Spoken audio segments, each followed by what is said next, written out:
Part 1. Dust on the Eastern Slopes. The drought had been merciless that summer of 1888. Rose Callahan stood at the edge of her father's wheat field, watching the wind lift another layer of topsoil and carry it eastward like a brown ghost.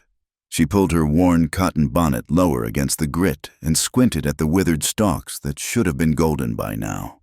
Instead, they stood brittle and gray. Casualties of the longest dry spell Montana had seen in 20 years. "Rose, get back to the house." Her father's voice carried across the dusty yard, strained with the kind of urgency that had become too familiar these past months. Patrick Callahan stood on the porch of their modest farmhouse, his weathered hands gripping a piece of paper. Even from 50 yards away, Rose could see how his shoulders hunched forward, the way they did when the weight of the world pressed down on him. Since her mother's passing 3 winters ago, that posture had become his default. Rose gathered her skirts and hurried back, her boots raising small clouds with each step. The chickens scattered half-heartedly as she passed their coop, too heat-worn to properly flee. Everything on the Callahan farm moved slower these days, as if the drought had stolen not just moisture but energy itself from every living thing. "What is it, Pa?" she asked, climbing the creaking porch steps. Patrick held out the paper with trembling fingers. "It's from the county clerk. Says here we got a debt to settle. $500 by month's end or they're taking the land." Rose took the document, her hazel eyes scanning the official script. Her breath caught. "But Pa, this says you borrowed against the farm just last month. You told me." "I never signed nothing." Patrick's fist hit the porch rail, making the old wood groan. "I've been careful. Rose, you know I've been careful since—" He couldn't finish, but Rose knew.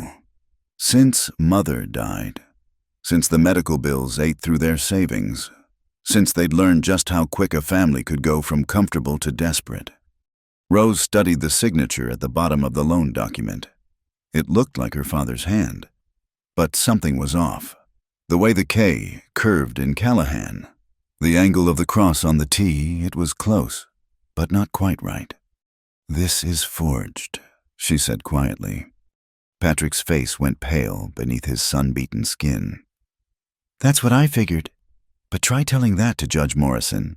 He's thick as thieves with Silas Reeve."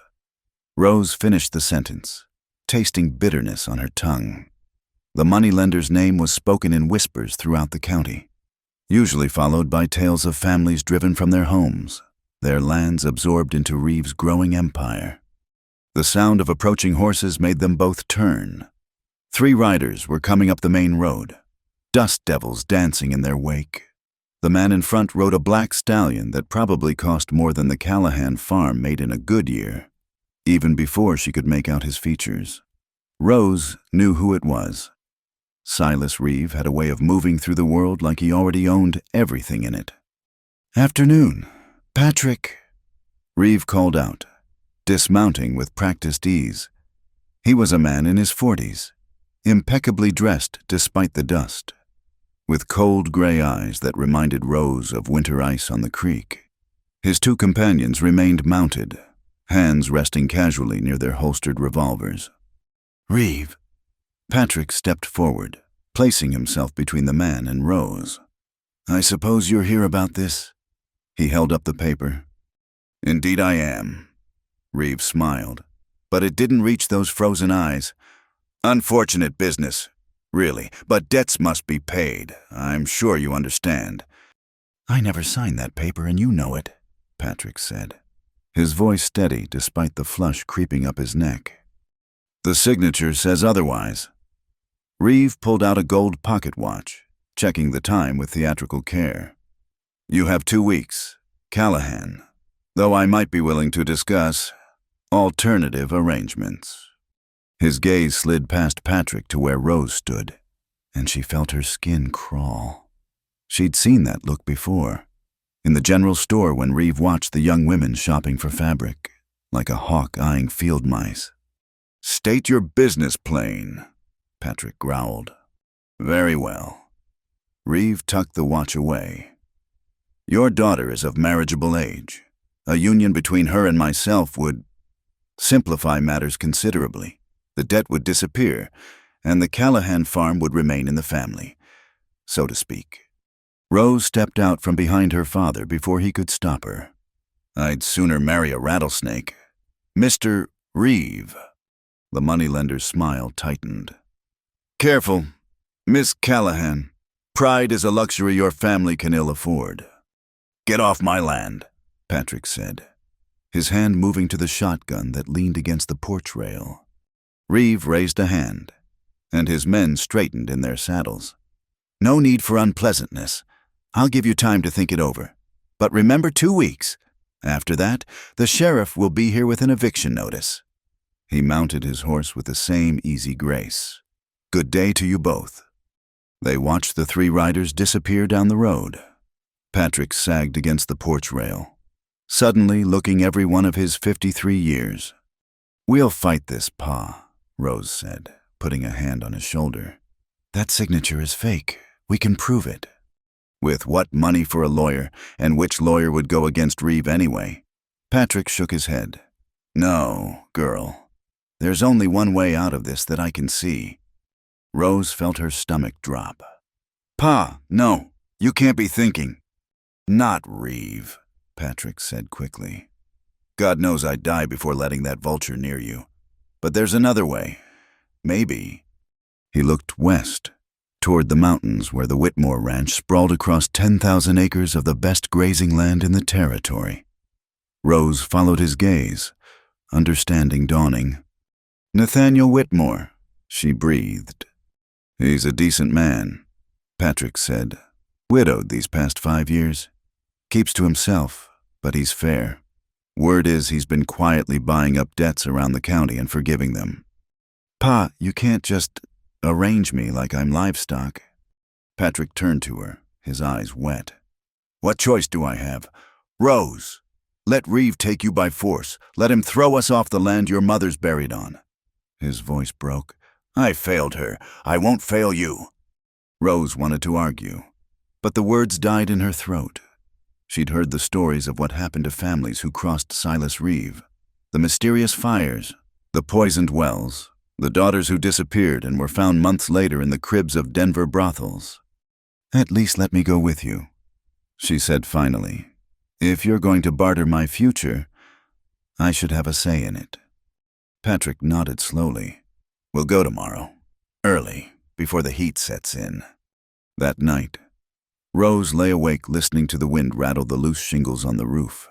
She thought of her mother, how she'd always smelled of lavender soap and flour, how she'd taught Rose to read using the family Bible and old newspapers, how she'd made Rose promise, on her deathbed, to never let anyone break her spirit. I'm trying, Mama, Rose whispered to the darkness, but the world's got harder since you left. Dawn came too soon, bringing with it the kind of crystalline light that only existed in the high country. Rose, dressed in her best calico, faded but clean, and pinned her auburn hair in a simple knot. She stared at her reflection in the cracked mirror. At 18, she had her mother's fine features, but her father's stubborn jaw. Would Nathaniel Whitmore see a wife when he looked at her, or just another burden to bear? The ride to the Whitmore Ranch took 3 hours across country that grew progressively greener as they climbed into the foothills. Here, somehow, the drought hadn't taken as firm a hold. Spring still bubbled up from the rocks, and the grass grew thick enough to brush their horses' bellies. Natural springs, Patrick explained, noting Rose's wonderment. Whitmore's grandfather knew what he was doing when he claimed this land. The ranch house came into view as they crested a ridge, a sprawling structure of timber and imported stone that seemed to grow out of the landscape itself. It wasn't ostentatious like some of the newer cattle baron mansions, but it spoke of solid permanence, of generations putting down roots. A young woman emerged from the house as they approached. She couldn't have been much older than Rose, with flame-red hair and a spray of freckles across her nose. Her dress was simple but well-made, and she moved with the confident stride of someone who belonged. "Can I help you folks?" she asked, her Irish accent soft but noticeable.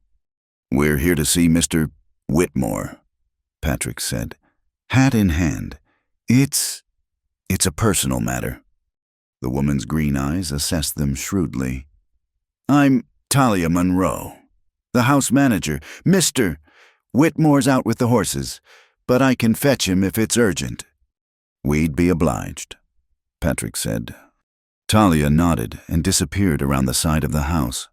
Rose dismounted, her legs unsteady after the long ride.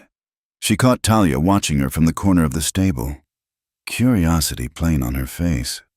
Quite a place, Rose said to her father, trying to fill the nervous silence. Built to last, Patrick agreed. Like the man himself, they say. The sound of boots on gravel announced Nathaniel Whitmore's arrival.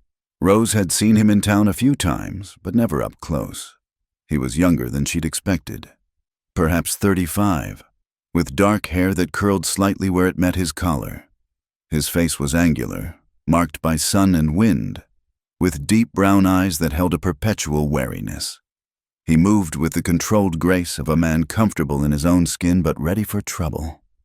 Patrick, he said, extending a hand. It's been a while. Nathaniel. They shook, and Rose noticed how her father seemed to shrink next to the younger man's vitality. This is my daughter, Rose. Whitmore's gaze shifted to her, and Rose forced herself to meet it steadily. Something flickered in those dark eyes' surprise interest before his expression returned to polite neutrality. Miss Callahan, he said with a slight nod. What brings you both out here? Patrick cleared his throat. Perhaps we could speak privately. Whitmore studied them for a long moment, then gestured toward the house. Of course. Talia, could you bring some water? The ride from the Callahan place is dusty work. They followed him into a study that smelled of leather and tobacco. Books lined one wall, and a massive desk dominated the space.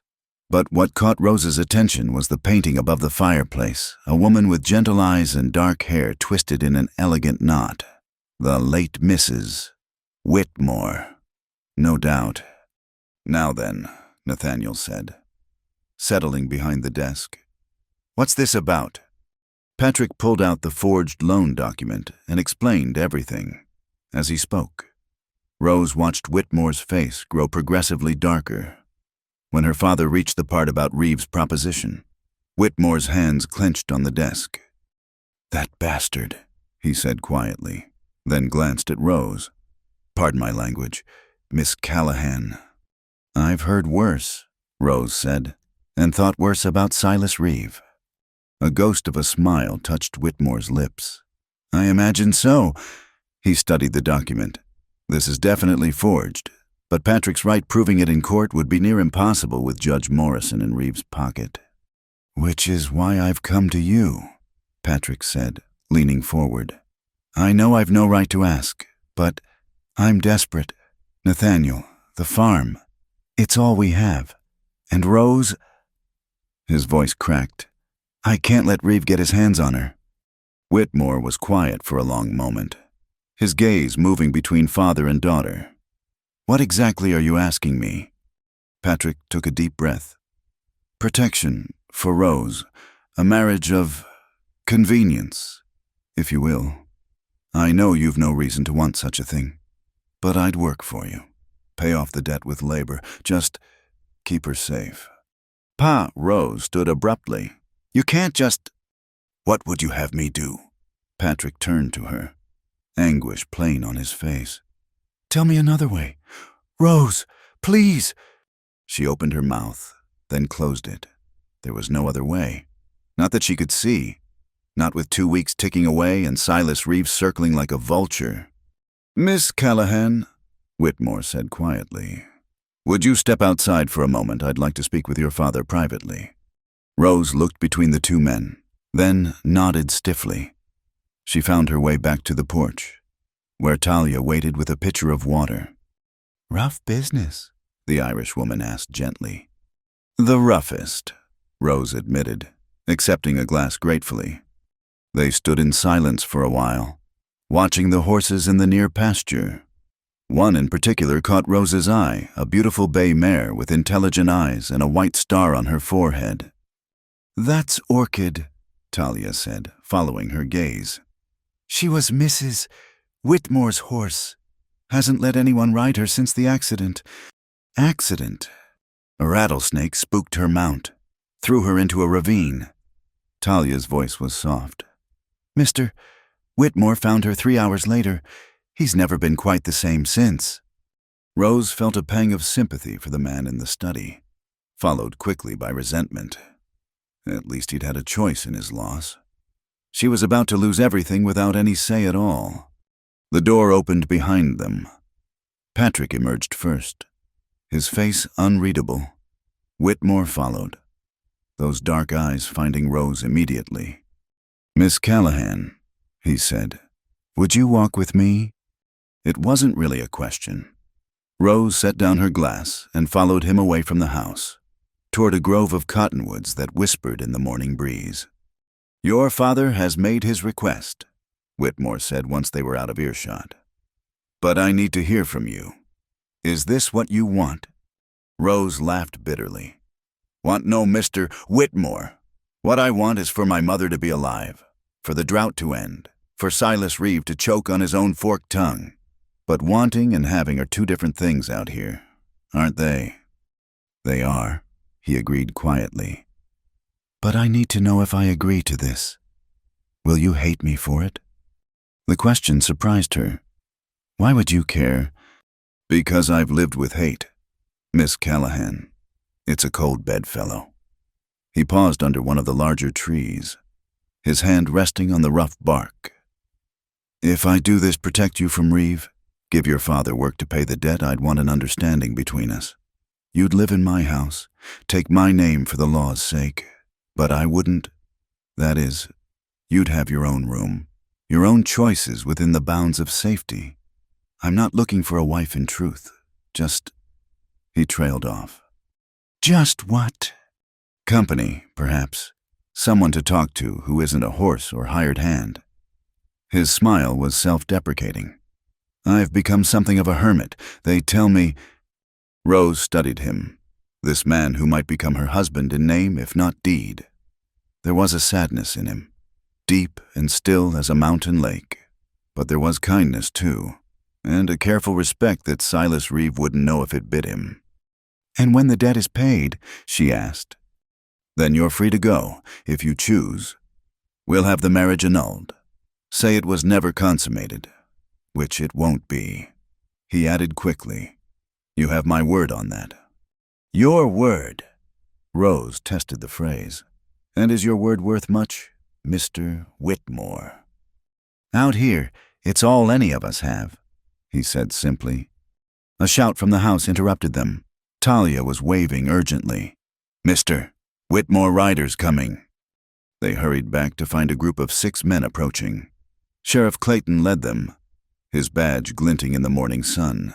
But it was the man beside him that made Rose's blood run cold, Silas Reeve, looking smugly satisfied.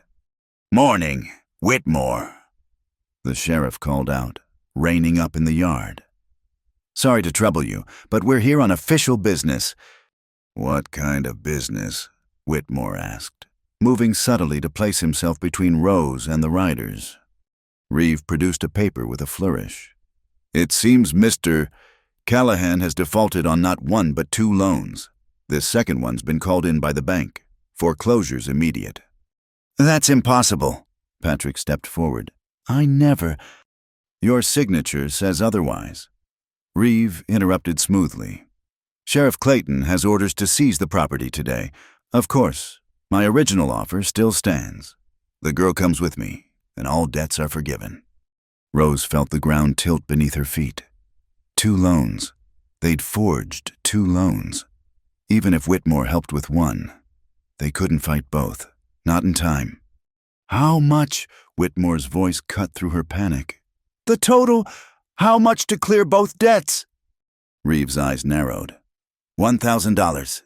Cash, today." It was an impossible sum. Rose knew it. Her father knew it. Everyone in that dusty yard knew it. Reeve's smile widened. "However," Whitmore continued, his voice carrying an edge Rose hadn't heard before.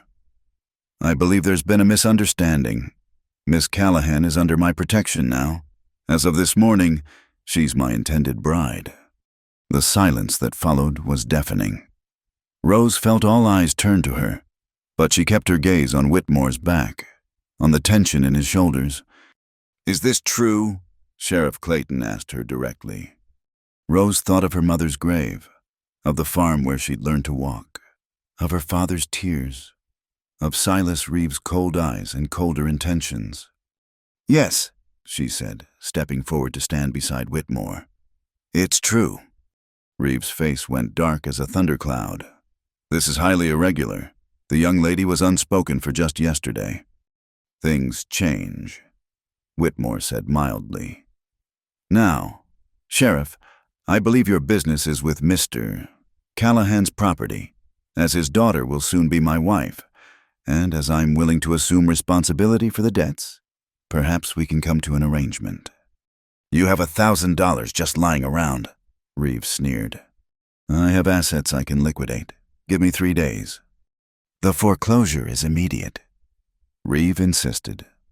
Sheriff Clayton shifted uncomfortably in his saddle. He was a decent man caught between the law and his conscience. "Well now, if Mr. Whitmore's willing to guarantee the debt—" "The law is clear." Reeves' mask of civility was slipping.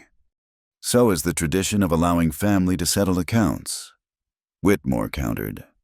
"And Miss Callahan will be family, unless you're suggesting the sheriff ignore long-standing territorial custom." It was neatly done. Rose watched comprehension dawn on the sheriff's weathered face.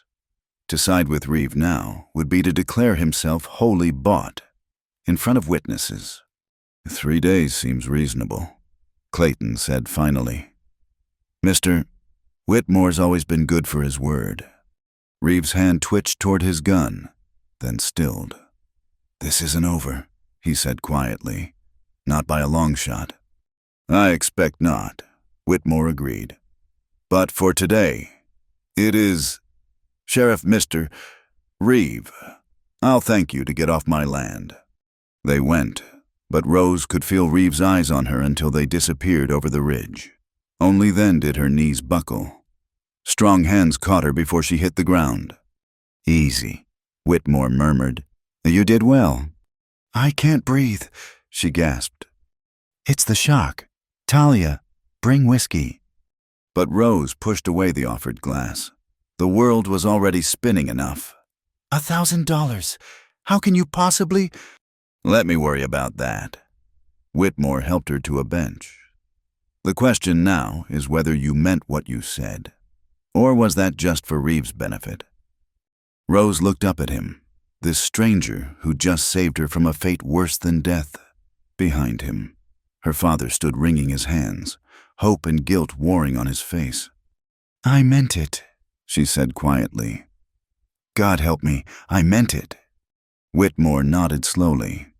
"Then we'd best make it official. Talia, send word to Reverend Paulson. Tell him we'll need him tomorrow morning." He paused, meeting Rose's eyes. "Unless you'd prefer to wait." "No," Rose said, thinking of Reeves' threat. "Tomorrow's soon enough. The sooner I have legal protection, the better." "Practical," Whitmore observed. "I appreciate that in a partner." Partner, not wife. The distinction wasn't lost on Rose. As the sun climbed toward noon, casting short shadows across the yard, Rose found herself standing at a crossroads she'd never imagined. Tomorrow she'd marry a man she barely knew to escape one she despised. She'd trade her freedom for safety, her father's farm for a stranger's name. The wind picked up, carrying the scent of rain from the mountains. Maybe the drought would break soon. Maybe everything would change. Or maybe, Rose thought as she watched Nathaniel Whitmore organize her new life with quiet efficiency, it already had. Part 2. The Whitmore House of Timber and Stone. The morning after her wedding. Rose woke in a bed that wasn't hers, in a room that smelled of cedar and beeswax instead of her familiar lavender water. For a moment, she couldn't place where she was. Then memory crashed over her like a cold mountain stream, the hurried ceremony in Reverend Paulson's parlor, her father's tears, Nathaniel's steady voice promising to honor and protect, and her own whispered vows that felt like stones in her throat. She sat up slowly, taking in her new surroundings. The room was spacious but simple, furnished with well-made pieces that spoke of comfort rather than ostentation. A washstand stood in one corner, already supplied with fresh water and clean linens. Her meager belongings, 2 dresses, her mother's Bible, and a silver hairbrush looked lost in the large wardrobe. A soft knock interrupted her survey. "Mrs. Whitmore, are you awake?" Mrs. Whitmore. The title sat strangely on her shoulders, like a coat cut for someone else. "Come in," Rose called, pulling the quilt higher. Talia entered with a breakfast tray, her green eyes kind but assessing. "Mr. Whitmore thought you might prefer to eat in your room this first morning. Give you time to settle in." "That's considerate of him." Rose accepted the tray gratefully. Fresh eggs, bacon, biscuits with butter, and real coffee, more food than she'd seen at one meal in months. "He's a considerate man, when he remembers to be," Talia said, moving to open the curtains. Morning light flooded the room, revealing a view of the mountains that took Rose's breath away. "He also said to tell you there's no schedule to keep. The house is yours to explore when you're ready." "And Mr. Whitmore, where is he?" "Out with the morning crew, checking the fence lines. He'll be back by noon." Talia paused at the door. "If you need anything at all, just ask. I know this must be overwhelming." After Talia left, Rose ate slowly, trying to order her thoughts.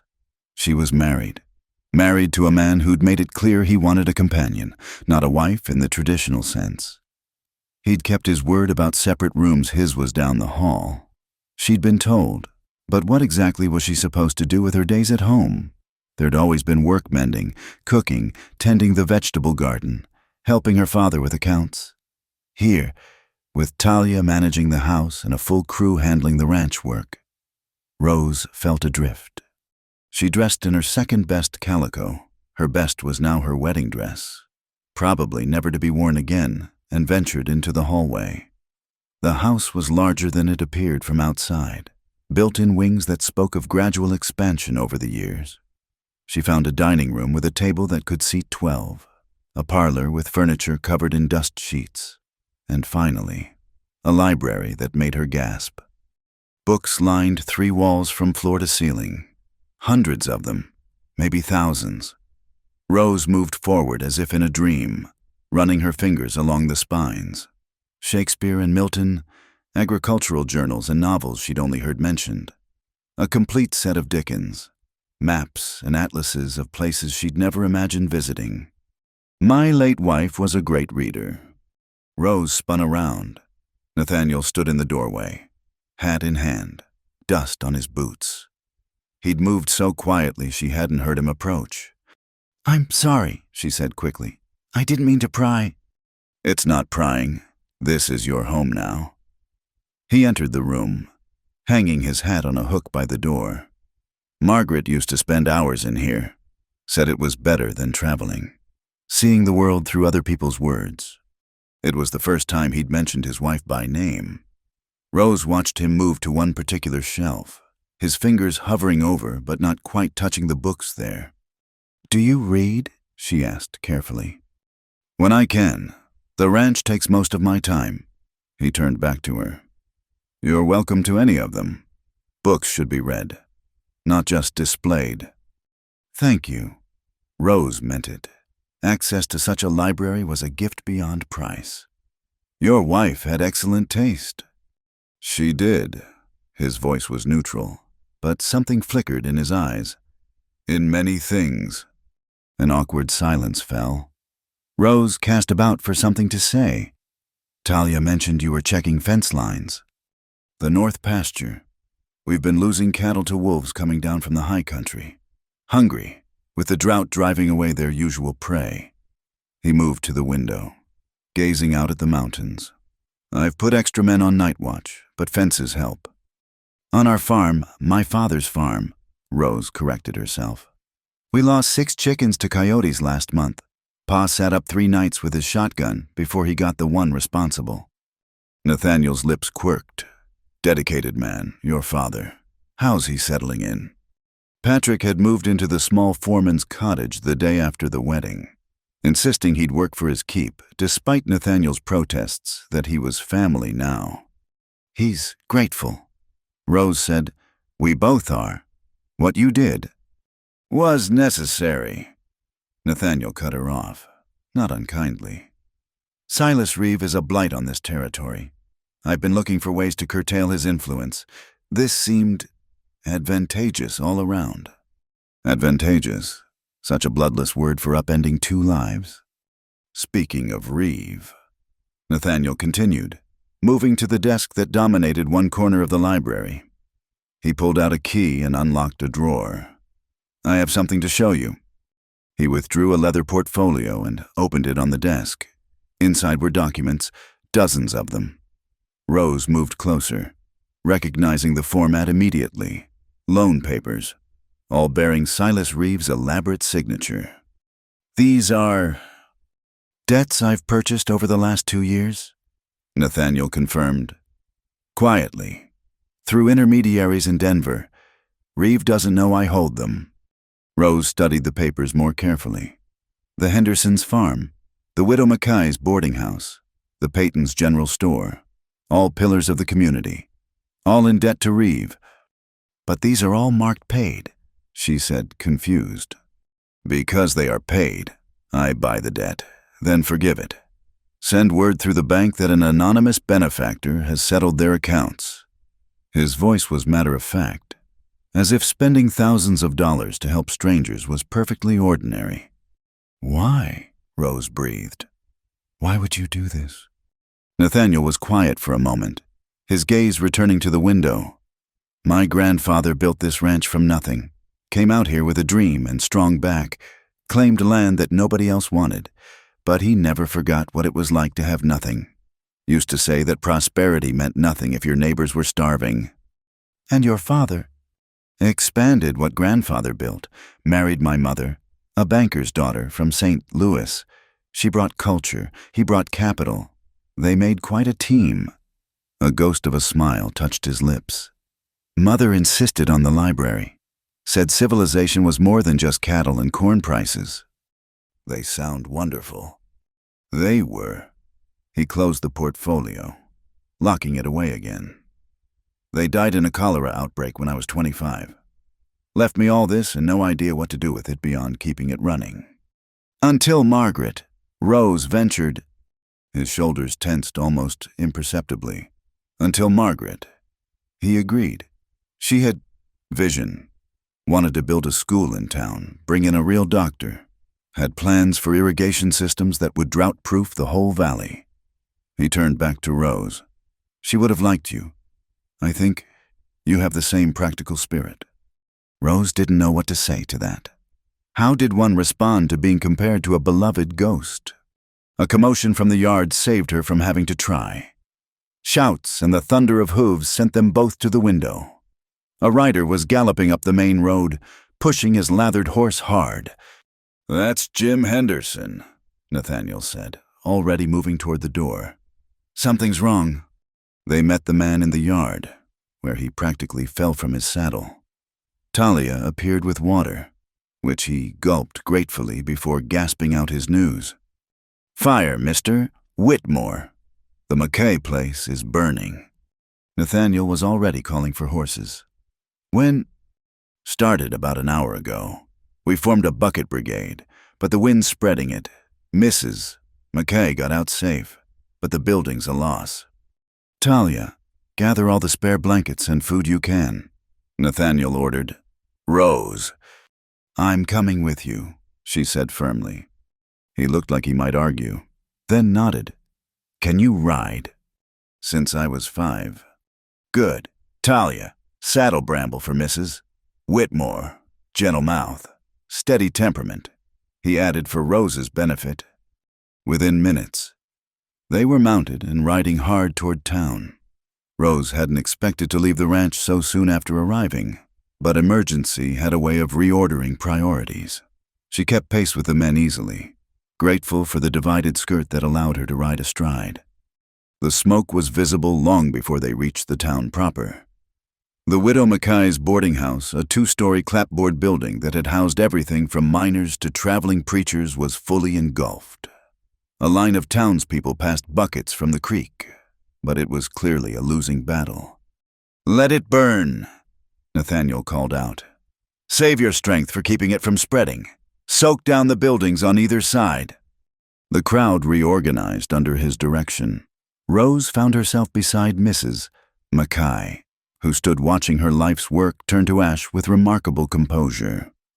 30 years, the older woman said quietly. 30 years of guests and stories, gone like smoke. "I'm so sorry," Rose said, putting an arm around her shoulders. "Could be worse. Could have been at night with guests inside." Mrs. Mackay straightened. "I'll rebuild. Always do." "With what?" The bitter voice belonged to Tom Payton from the general store. "Insurance company's been defunct for 2 years. Nobody's got cash to spare for rebuilding."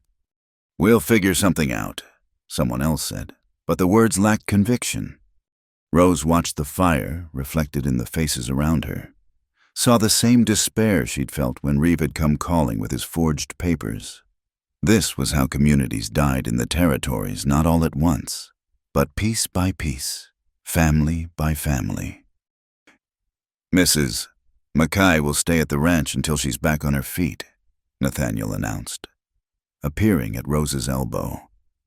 His face was streaked with soot from helping with the bucket brigade. "We've got room." "I couldn't impose Mrs. Mackay began. "It's not an imposition. Rose will be glad of the company." He glanced at Rose, a question in his eyes. "Of course," Rose said quickly. "We'd be honored to have you." As the fire finally began to die down, leaving only blackened timber and memories, Rose noticed something else.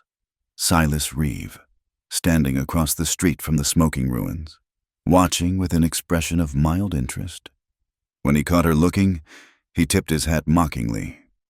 "Bastard," someone near her muttered. "Wouldn't surprise me if he had something to do with this."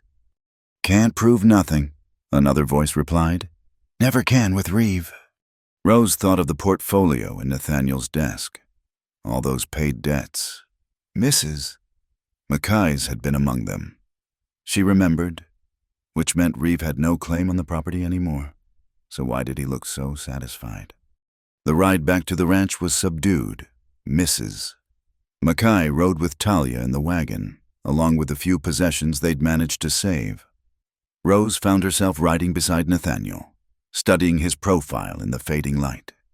"You think Reeve set that fire?" She said. It wasn't a question. "I think Reeve's capable of anything when crossed." His jaw was tight. Mrs. Mackay was one of the few in town who'd stand up to him publicly, called him a serpent in a suit at last month's town meeting. "And now she's homeless." "Now she's under my protection. Our protection," he corrected. "That might actually be safer for her in the long run." Rose considered this. "You're building your own coalition against him. The people whose debts you've paid, they're loyal to you now, even if they don't know it." Nathaniel gave her a sharp look. "That's a very strategic way of thinking, Mrs. Whitmore." "I've had to learn strategy," Rose replied. "When you're not strong enough to fight directly, you learn to think around corners." "And what corners are you thinking around now?" Rose was quiet for a moment, choosing her words carefully. "I'm thinking that a man who keeps such careful records of debts might also keep records of other things. Things that could be useful if one were building a case for fraud." A slow smile spread across Nathaniel's face, the first genuine smile she'd seen from him. "You know, I think Margaret was right. I think she would have liked you very much indeed." That night, after settling Mrs. Mackay in one of the guest rooms and sharing a quiet supper, Rose found herself back in the library. Nathaniel was at his desk, writing in a ledger. while she curled in one of the leather chairs with a book of poetry. "Read something aloud," he said suddenly. Rose looked up. Startled, "I'm sorry. If you don't mind, Margaret used to read aloud in the evenings. I've missed it." There was vulnerability in the admission that made Rose's heart squeeze. She found a poem by Wordsworth, one her mother had loved, and began to read. Her voice filled the quiet room, weaving words about nature and memory and the bonds that tie us to places and people. When she finished, Nathaniel had set down his pen and was watching her with an unreadable expression. "Thank you," he said simply. "You're welcome." Rose closed the book carefully. "Mr. Whitmore." "Nathaniel, please. The formality seems foolish under the circumstances." Nathaniel. The name felt strange on her tongue. "May I ask you something?" He nodded. "That first day, when you agreed to help us, why did you really do it? It wasn't just about thwarting Reeve or honoring your grandfather's memory. There was something else." Nathaniel was quiet for so long Rose thought he wouldn't answer. Then, quietly, "You stood up to him. Reeve. Told him you'd rather marry a rattlesnake."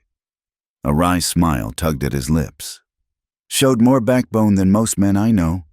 Seemed ashamed to let that courage be crushed." "So you married me out of admiration for my backbone?" "There are worse foundations for a partnership," he said mildly. "Mutual respect, common enemies, compatible temperaments. Many marriages have started with less." "Your first marriage," Rose said carefully. "It was a love match." "Yes." The single word carried weight. "From the moment I saw her at a dance in Denver, pursued her with all the romantic foolishness of a young man who'd read too much Byron. Her father thought I was mad. Maybe I was. His gaze went distant. But she said yes, and for 3 years, I thought I had everything a man could want." "I'm sorry," Rose said softly. "So am I." He stood abruptly. "But sorry doesn't change the past. All we can do is navigate the present as best we can." He paused at the door. "Thank you for today. How you helped with Mrs. Mackay. How you rode out without hesitation. Many women would have stayed behind." "I'm not many women," Rose said. "No," he agreed, that almost smile returning. "You're certainly not—" "Good night, Rose." "Good night, Nathaniel." After he left, Rose sat alone in the library, surrounded by the books of a dead woman whose husband still loved her. She thought about partnerships built on respect rather than romance, about the safety found in strong walls and stronger allies, about the way Nathaniel's face had transformed with that rare, genuine smile.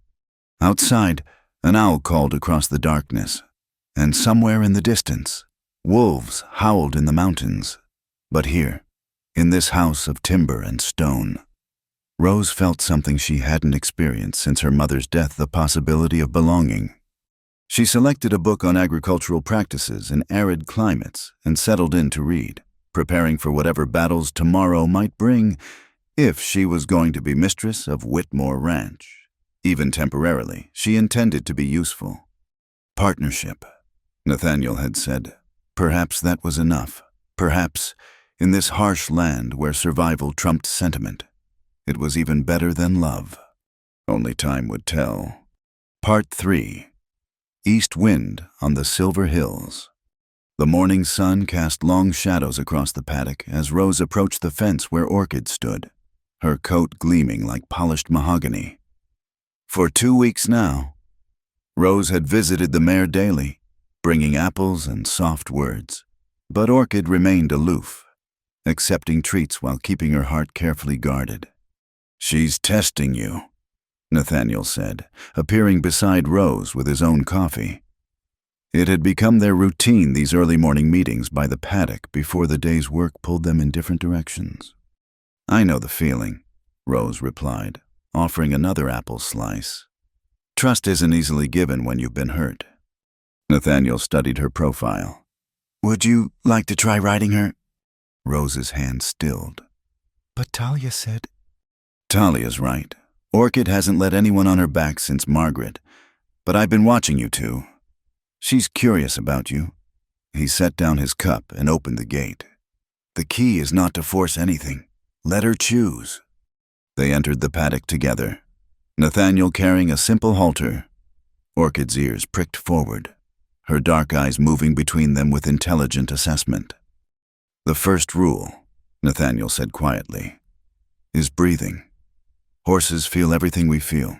If you're tense, she'll know. If you're afraid, she'll wonder what there is to fear." Rose forced her shoulders to relax, drawing in the cool morning air. The familiar sense of hay and horse and leather grounded her. This, at least, she understood. "Better," Nathaniel approved. "Now, don't approach her directly. Stand at an angle. Let her come to you." It took patience, but eventually Orchid's curiosity won out. She stepped forward, nostrils flaring as she investigated Rose's outstretched hand. For a moment, they simply stood there, breathing together in the golden morning light. "Good," Nathaniel murmured. "Now the halter, slow and easy." Rose had haltered hundreds of horses on her father's farm, but this felt different, sacred, somehow. Orchid stood still as Rose slipped the leather over her ears, those liquid eyes watching with what seemed like consideration. "I'll get the saddle," Nathaniel began, but Rose shook her head.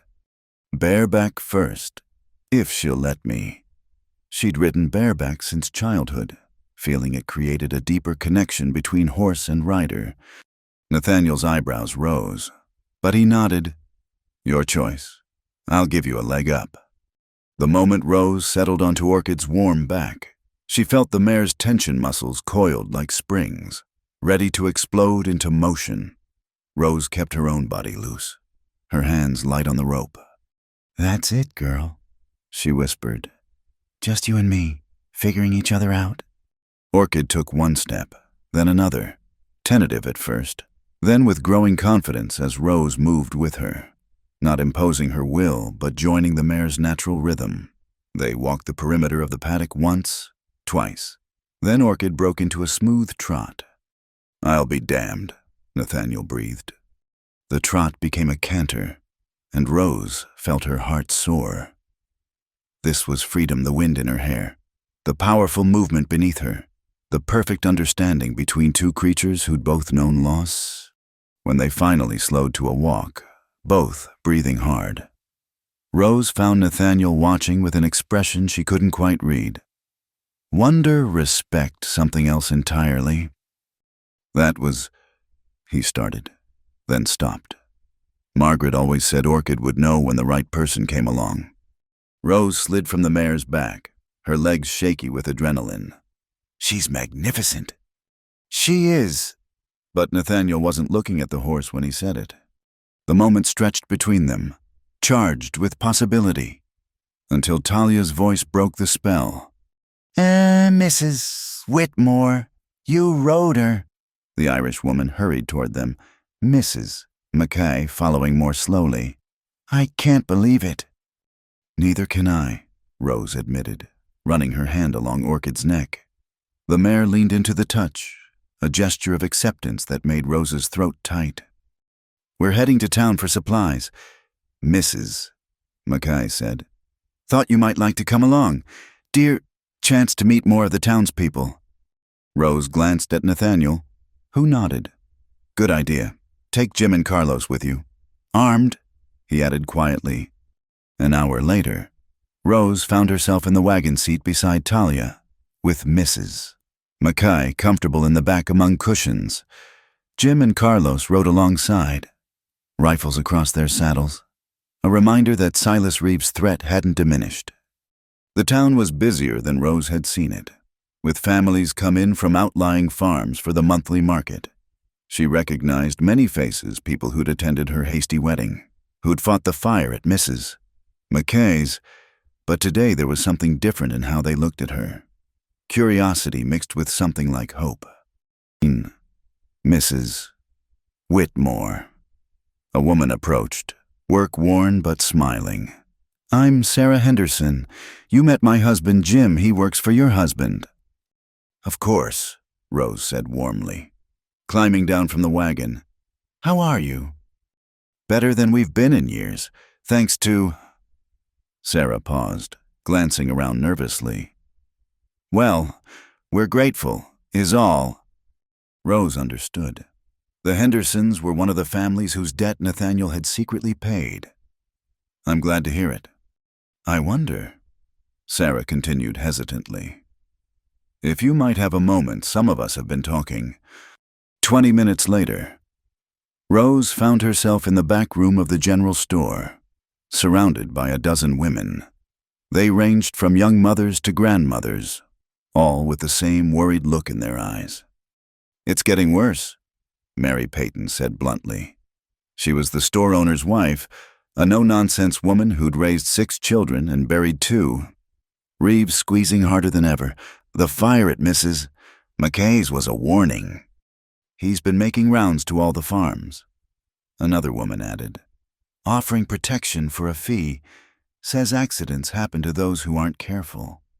That's extortion, Rose said. That's business in Reeves' world, Mary replied bitterly. Sheriff Clayton won't do anything, says without proof. Then we need proof, Rose said. The words came out before she'd fully thought them through, but once spoken, she couldn't take them back. We need witnesses willing to speak up, documents, evidence of his crimes that even a bought judge couldn't ignore. And how do we get that? Sarah asked. Reeves too smart to leave anything lying around. Rose thought of Nathaniel's careful records, his methodical approach to undermining Reeves' power. We start by talking to each other, comparing stories, finding patterns. She looked around the room at these women who'd survived droughts and childbirth and Indian raids. You've all seen things, heard things, separately. It's gossip. Together, it's testimony. You're talking about taking on the most powerful man in the territory. Mrs. McKay said quietly from her corner. I'm talking about protecting our families, Rose countered. Our homes, our future in this place. A murmur ran through the room. Then Mary Peyton stood. I've got letters. Threatening letters Reeves sent when we were late on a payment last year. Kept them hidden in my flour bin. I saw him meet with those men who burned the Olson place. Another woman volunteered. Heard money change hands. One by one, they began to speak. Stories of intimidation, of forged documents, of families driven out in the night. Rose borrowed paper and pencil from the store, taking careful notes. We'll need to be smart about this, she said as the impromptu meeting wound down. Reeve can't know what we're doing. Can you all meet again quietly? The church sewing circle, Sarah suggested. Every Wednesday. Nobody questions women gathering to stitch and gossip. Perfect. Rose stood, energized by the possibility of action. Bring whatever documents you have. Talk to women you trust, but carefully, very carefully. As they filtered back into the main store, trying to look like they'd simply been admiring fabric, Rose caught sight of a familiar figure through the window. Her blood chilled. Silas Reeves stood across the street, in conversation with a man Rose didn't recognize. As she watched, money changed hands, a thick envelope that disappeared into the stranger's coat. That's Jake Morrison, Talia said quietly beside her. The judge's son. Word is he's got gambling debts up in Denver. The implications hit Rose like a punch. If Reeve was paying off the judge's son. We need to go, she said urgently. Now! But as they moved toward the door, Reeve looked up, his gaze locking with Rose's through the glass. He smiled, that cold reptilian expression that made her skin crawl, and tipped his hat. The ride back to the ranch was tense. Rose told Talia and Mrs. McKay what she'd learned, watching their faces grow increasingly grim. You've put yourself in danger, Mrs. McKay said. Reeve won't take kindly to being challenged, especially by a woman. He's already my enemy, Rose pointed out. At least now I'm doing something about it. They were halfway home when Jim suddenly raised his rifle. "Riders coming! 6 of them!" Rose's heart hammered as the group approached. But instead of Reeves' men, she recognized Deputy Marcus Shaw, one of the few lawmen not entirely in Reeves' pocket. "Mrs. Whitmore." Shaw touched his hat. "Sorry to trouble you, but I've got some information your husband needs to hear. About Reeve." "What kind of information?" Shaw glanced at his companions, then back to Rose. "The kind that could see a man hanged, if properly presented. There's been a development. A witness came forward about the Olson fire. Someone who saw Reeve give the order." Rose's pulse quickened. "Who?" "Can't say yet. They're scared. Want protection before they'll testify. But if what they're saying is true..." Shaw's weathered face was grim but hopeful. "Maybe we can finally nail that bastard." Back at the ranch, Nathaniel listened to Shaw's report with careful attention. Rose watched him process the information, saw the moment he decided to act. "Bring them here," he said, "tonight after dark. I'll guarantee their safety." After Shaw left, Nathaniel turned to Rose. "What you did in town today, gathering the women, collecting stories, that was well done." "You heard about that?" "Jim told me." His expression was unreadable. "It was also dangerous." "Everything's dangerous with Reeve loose," Rose countered. "At least this way we're fighting back." Rose lifted her chin. "I'm your wife. Remember, your fights are my fights now." Something shifted in Nathaniel's eyes. "Rose!" But whatever he'd been about to say was lost as Patrick burst through the door. "Nathaniel, Rose, come quick, there's been an accident." They raced to the barn to find one of the young ranch hands. Tommy Morrison, laid out on a makeshift stretcher. His leg was bent at an unnatural angle, his face white with pain. "Horse spooked and threw him." The foreman explained. "That's a bad break. Needs a doctor." "The nearest doctor's in Billings," Nathaniel said grimly. 2 days' ride." "I can set it." Rose surprised herself with the words, but her hands were already moving, checking the brake. "My mother taught me. We couldn't afford doctors on the farm." Nathaniel studied her for a moment, then nodded. "Tell us what you need." The next hour was a blur of activity. Rose directed the men with calm authority, having them fashion splints from wood strips while she prepared strips of cloth for binding. The actual setting was the hardest part. Tommy screamed despite the whiskey they'd given him for pain, but Rose's hands remained steady. "There," she said finally, tying off the last bandage. "Keep it immobilized for 6 weeks. He'll limp for a while, but he'll walk again." "You're full of surprises, Mrs. Whitmore," said a voice from the doorway. Rose looked up to see Deputy Shaw returned, accompanied by a slight figure wrapped in a heavy cloak. "This is our witness," Shaw said. "May we speak privately?" In Nathaniel's study, the cloaked figure was revealed to be Anna Olson, wife of the man whose farm had burned 3 months ago, driving them from the territory. "They said you died in the fire," Rose breathed. "That's what Reeve wanted people to think." Anna's voice was barely above a whisper. "But I got out. Been hiding with cousins in Wyoming. Only came back because..." She took a shuddering breath. "Because I heard someone was finally standing up to him." "Tell us what happened," Nathaniel said gently. The story that poured out was worse than Rose had imagined. Reeve hadn't just ordered the fire, he'd had his men lock the barn doors first, trapping the Olsons' horses inside. The screams of the dying animals had covered Anna's escape through a root cellar. "I saw him give the order," Anna said, tears streaming down her face. "Heard him say to make sure nothing survived, that it would be a lesson to others who thought to cross him." "Will you testify?" Nathaniel asked. Anna looked at Rose. "Mrs. McKay told me what you said today, about standing together, about being stronger than fear." She straightened her thin shoulders. "Yes, I'll testify." That night, after Anna had been settled safely in a guarded room. Rose found herself alone with Nathaniel on the porch. The stars were brilliant in the clear mountain air, and somewhere in the distance, a wolf howled. "You did something important today," Nathaniel said quietly. "Gave people hope. That's a dangerous gift." "Are you warning me off?" "No." He turned to face her, his expression serious in the moonlight. "I'm telling you to be careful. Reeves like a cornered animal now. He'll strike at whatever he can reach. Then we'd better make sure we strike first." Rose said. Nathaniel studied her for a long moment. "You're not what I expected. Rose Whitmore." "What did you expect?" "Someone to protect, to keep safe from the world's ugliness." His smile was rueful.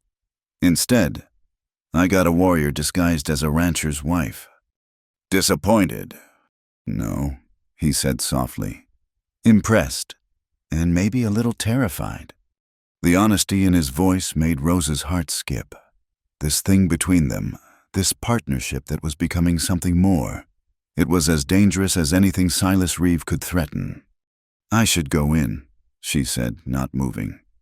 "You should," he agreed, not moving either. They stood there a moment longer, the night air electric between them, before Rose finally turned away. At the door, she paused. "Nathaniel, that witness protection you promised, it extends to those women in town too, doesn't it? If things go bad." "Every last one," he said without hesitation. "This ranch is big enough to shelter half the territory if need be." Rose smiled. "Warrior rancher." "We make quite a pair." As Rose prepared for bed, she thought about the day's events. A horse's trust earned, a coalition begun, a witness found, each small victory building towards something larger. Tomorrow, she'd meet with the women again. They'd gather more evidence, more stories. They'd build a case so strong that even Reeves-bought judges couldn't ignore it. But tonight, she allowed herself a moment of hope. Out here on the frontier, where law was often what you made it and justice came at the barrel of a gun, they were creating something different, something better. The wind picked up outside, rattling the windows, but wrapped in warm blankets in her solid room, Rose felt no fear. She had a horse who trusted her, a husband who respected her, and a cause worth fighting for. Let Silas Reeve come. She'd be ready. Part 4. Ash upon the Prairie. The smell hit Rose first, acrid smoke carried on the pre-dawn wind. She bolted upright in bed, her heart already racing before her mind caught up. That wasn't chimney smoke or the controlled burn of clearing fields. This was wrong. All wrong. "Fire!" The cry came from outside, followed by the thunder of hooves. Rose threw on her wrapper and ran to the window. In the distance, an orange glow painted the eastern sky. Her stomach plummeted. That direction, that was the Callahan farm. She breathed.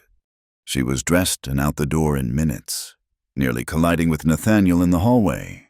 His face was grim. "Jim just rode in," he said. "Your father's place is burning. He got out, but—" Rose didn't wait to hear the rest. She ran for the stables, Nathaniel close behind.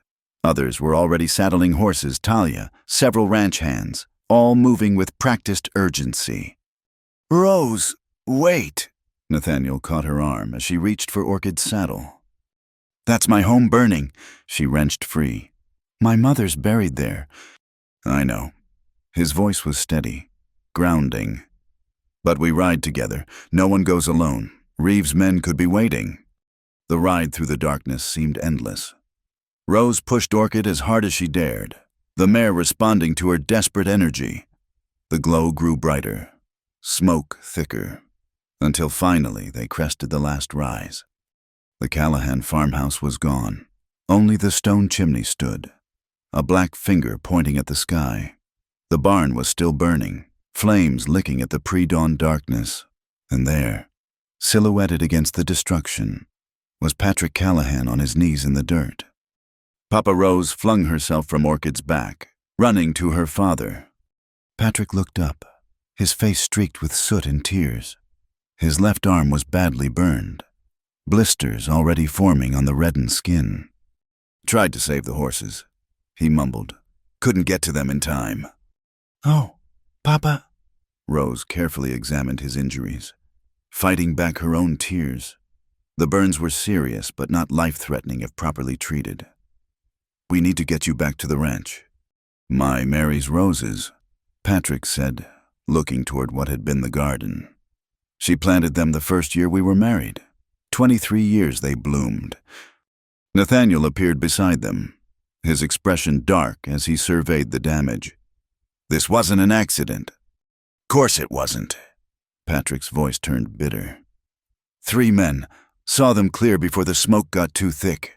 One of them was Jake Morrison." "The judge's son," Rose said. "The same man she'd seen taking money from Reeve in town." "They made sure I saw them," Patrick continued. "Made sure I was awake before they torched the place. Said it was a message." He looked at his daughter. "For you, Rose. For stirring up the women folk." Rose felt something cold and hard crystallize in her chest. They'd burned her childhood home, hurt her father, killed innocent animals, all to frighten her into silence. "Let's get you somewhere safe," Nathaniel said, helping Patrick to his feet. They made a grim procession back to Whitmore Ranch. Rose rode in the wagon with her father, cleaning and bandaging his burns as best she could with their limited supplies. Talia had thought to bring medical supplies, another sign of how routine violence had become in their lives. As the sun rose, revealing the full extent of her father's injuries in harsh light, Rose felt her world tilt. The burns covered most of his left arm and shoulder. Without proper treatment, infection was almost certain. "I can ride to Billings," Jim offered. "Fetch a real doctor." 2 days there, 2 back, Nathaniel said. "Too long." "I can treat this," Rose said, though her voice shook. "But I'll need supplies. Silver nitrate for the worst burns, laudanum for the pain, clean bandages." "Make a list," Nathaniel said immediately. "Jim, you and Carlos ride to town now. Get everything she needs." Back at the ranch, they settled Patrick in the same room where Tommy Morrison was recovering from his broken leg. Rose worked with steady hands, drawing on every bit of medical knowledge her mother had passed down. Talia assisted, proving surprisingly knowledgeable about burn treatment. "Had a brother caught in a forge fire," she explained quietly. "Learned quick what helps and what doesn't." As Rose worked, she became aware of activity outside, riders coming and going, voices raised in anger. Through the window, she glimpsed armed men taking positions around the ranch buildings. "Nathaniel's called in everyone," Talia said, following her gaze. "Every hand that can hold a gun, word spreading about what happened?" By afternoon, Patrick was resting as comfortably as possible, the worst burns cleaned and dressed. Rose finally allowed herself to step outside, where she found what looked like a war council in progress. Deputy Shaw was there, along with several other men she recognized as small ranchers and farmers. They all looked to Nathaniel as he spoke. "Can't let this stand," he was saying.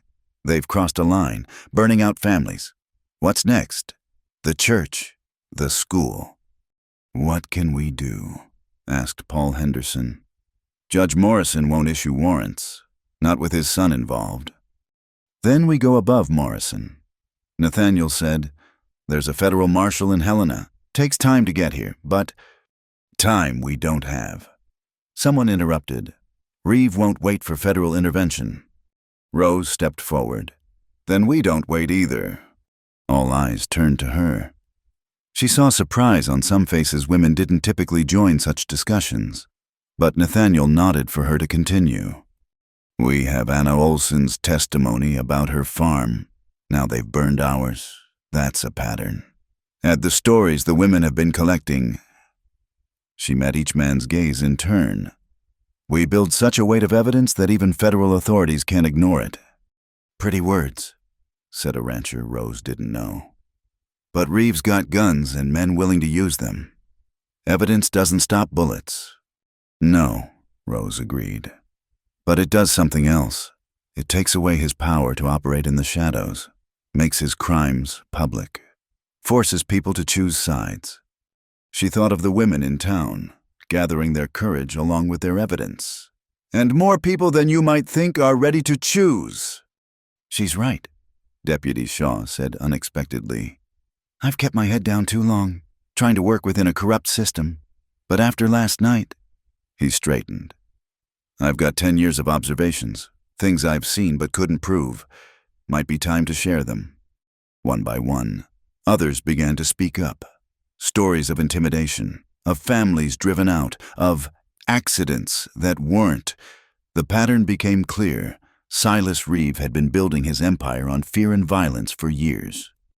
We need all of this documented, Nathaniel said. Written down, witnessed, sealed. Rose, can you and the women handle that?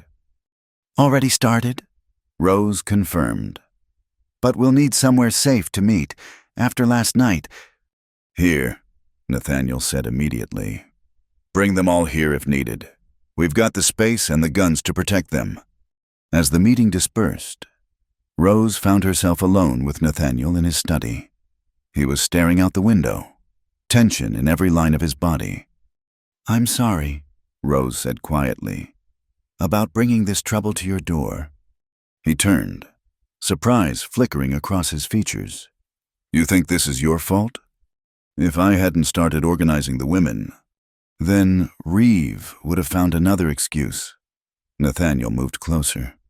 He's been working toward this for years, slowly taking control, piece by piece. You just forced his hand. My father paid the price. Your father's alive, Nathaniel countered, which is more than the Olsons could say, more than others who've stood up to Reeve.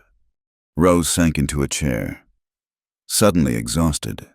The adrenaline that had carried her through the day was fading, leaving only grief and anger. I keep thinking about my mother's roses, she admitted. Such a small thing compared to everything else. But she loved them so much, babied them through drought and frost, and now they're just gone. Nathaniel was quiet for a moment. Then he went to his desk, pulled out a piece of paper, and began sketching. What are you doing? Making a plan. He showed her the drawing, a rough layout of garden beds. The east side of the house gets good morning sun, protected from the worst winds. We could put roses there. And Nathaniel, they won't be your mother's roses, he said gently, but they'll be yours. Something beautiful growing where Reeve tried to plant fear. Rose felt tears prick her eyes. Thank you. Partnership. Remember? His hand covered hers briefly, warm and steady. Your fights are my fights. A knock interrupted the moment. Talia entered, her face grave. Mrs. Whitmore, your father's asking for you, and there's something else. She hesitated. Mrs. McKay heard from her cousin in town. Judge Morrison's called a special session for tomorrow. Word is Reeve's pushing for foreclosure on 6 properties, including what's left of the Callahan land. He can't, Rose said. The fire makes it worthless, which means the loan can't be secured against it anymore. Talia explained. Some legal trickery. If the judge rules in Reeve's favor, he owns half the valley by tomorrow night. Nathaniel finished. Rose stood, decision crystallizing. Then we stop him. Tonight. Both Nathaniel and Talia looked at her. How? Talia asked. We call in everyone. Every woman who's been gathering evidence.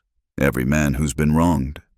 We march into that courtroom tomorrow with so many witnesses Judge Morrison can't ignore us all. Rose's voice grew stronger. And we make sure the territorial newspapers are there to see it. The nearest newspaper is in Helena, Nathaniel pointed out. Then we'd better send riders now, Rose said, with enough of a story to make them come running. That night, Whitmore Ranch transformed into something between a fortress and a refugee camp. Families arrived throughout the evening, women clutching boxes of documents. men with rifles and hard eyes. The barn became a makeshift dormitory, while the main house filled with those needing extra protection. Rose moved through it all like a general preparing for battle. She organized the evidence, helped settle frightened children, coordinated with women who'd become her lieutenants in this strange war. Near midnight, she found a moment to check on her father. He was awake, despite the laudanum, staring at the ceiling. "Mama would be proud of you," he said without preamble. "Standing up like this. Mama would say I was being foolish, taking on men like Reeve." "No," Patrick's good hand found hers. "She'd say you were being a Callahan. We don't bend knee to tyrants." His grip tightened. "I'm sorry, Rose, for the marriage arrangement, for not being strong enough to protect you myself." "You protected me the only way you could," Rose interrupted. "And it turned out differently than either of us expected." Patrick studied her face. "You care for him, Whitmore." It wasn't a question, but Rose nodded anyway. "He's a good man. He is better than I dared hope when I came begging." Patrick's eyes grew heavy.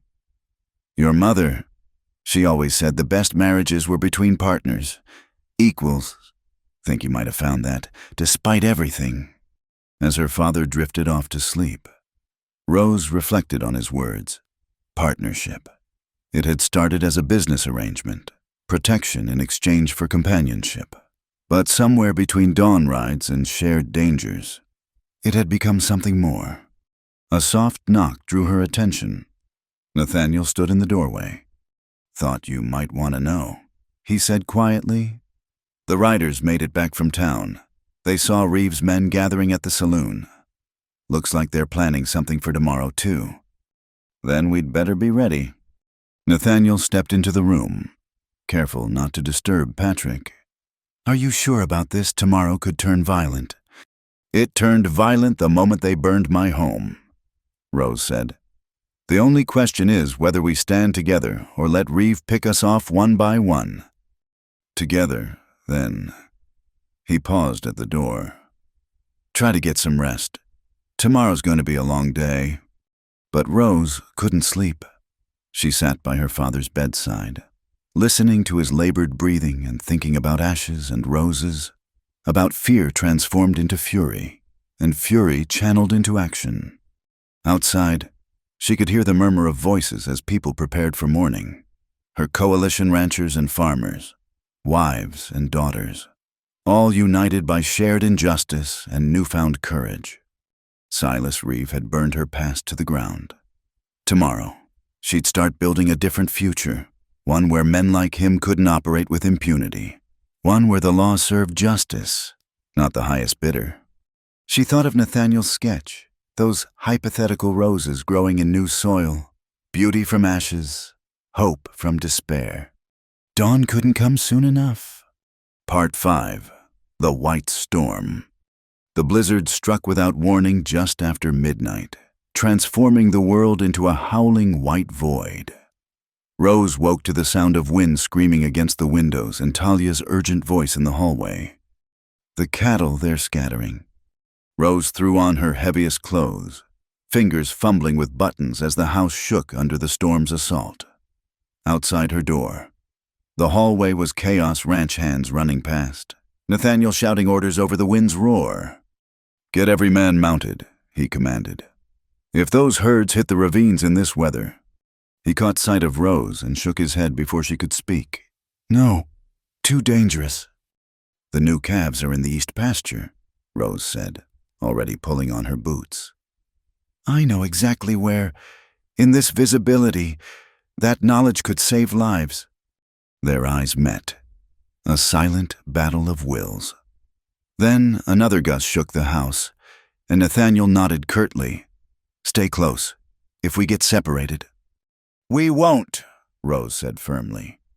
The barn was only 50 yards from the house, but the journey felt like miles. The wind hit like a physical force, driving ice crystals that stung exposed skin.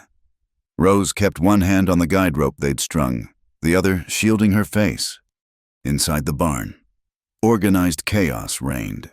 Men saddled horses with practiced efficiency, while others loaded supplies ropes, lanterns, medical kits. Through the noise, Rose heard something else that made her blood freeze. Gunfire, distant but unmistakable. That's from the direction of the supply shed, Jim shouted. Nathaniel's face went grim. Reeve, he's using the storm as cover. You can't fight them and save the cattle, Rose said. Let me take a team to the east pasture while you... I won't send you into... Nathaniel began. You're not sending me anywhere. Rose interrupted. I'm choosing to go, unless you plan to tie me up, which wastes time we don't have. For a heartbeat, they stared at each other. Then Nathaniel whistled sharply.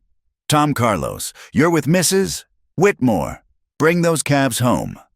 Rose swung up on Orchid, the mare dancing nervously as another volley of gunfire echoed through the storm. Where will you be? Wherever Reeve's men are, Nathaniel said grimly. Be careful, Rose. You too. Then they were riding into the white fury, and there was no more time for words. The world disappeared beyond Orchid's ears. Rose navigated by instinct and memory, trusting the mare's sure feet. Behind her, she could hear Tom and Carlos, their horses staying close. The east pasture was a natural bowl in the landscape, usually good shelter, but in a blizzard like this, it could become a death trap if the entrance drifted shut. Rose pushed harder, knowing every minute counted. Then, through the howling wind, she heard them, the frightened bawling of calves. Rose whistled, the specific pattern she'd been using while feeding them. Orchid's ears pricked forward. This way, Rose shouted to the men. They found the calves huddled against the far fence, snow already building around the smaller ones. Without discussion, they set to work. Tom and Carlos began cutting sections of fence while Rose rode among the calves, using Orchid to push them toward the opening. Mrs. Whitmore! Tom's shout was nearly lost in the wind. Riders coming! Through the driving snow, Rose saw shapes moving. Her heart sank. 3 men, maybe 4, approaching fast. Not ranch hands, she knew how her people rode. Get the calves moving, she ordered. I'll slow them down. She turned Orchid to face the threat, pulling her rifle from its scabbard. Her first shot was a warning, deliberately high. The riders scattered but kept coming. Then one of them fired back, and the bullet whined past her ear. Rose's world narrowed to the immediate, the rifle in her hands. Orchid steady beneath her, the enemy bearing down. She fired again, this time aiming true. A rider tumbled from his saddle. But the others were close now, too close. Rose saw the lead rider raise his gun, saw the muzzle flash. Impact knocked her sideways. Not pain, not yet, just force and surprise. She grabbed for the saddle horn, managing to stay mounted as Orchid wheeled away from the threat. And Mrs. Whitmore's hit, Carlos's voice, distant through the roaring in her ears. Then Tom was there, firing rapidly, driving the attackers back. Rose pressed her hand to her side, felt warmth despite the cold. When she pulled her hand away, it was red.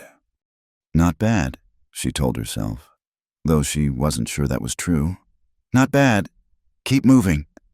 Somehow they got the calves started, the young animals moving in a frightened bunch toward safety.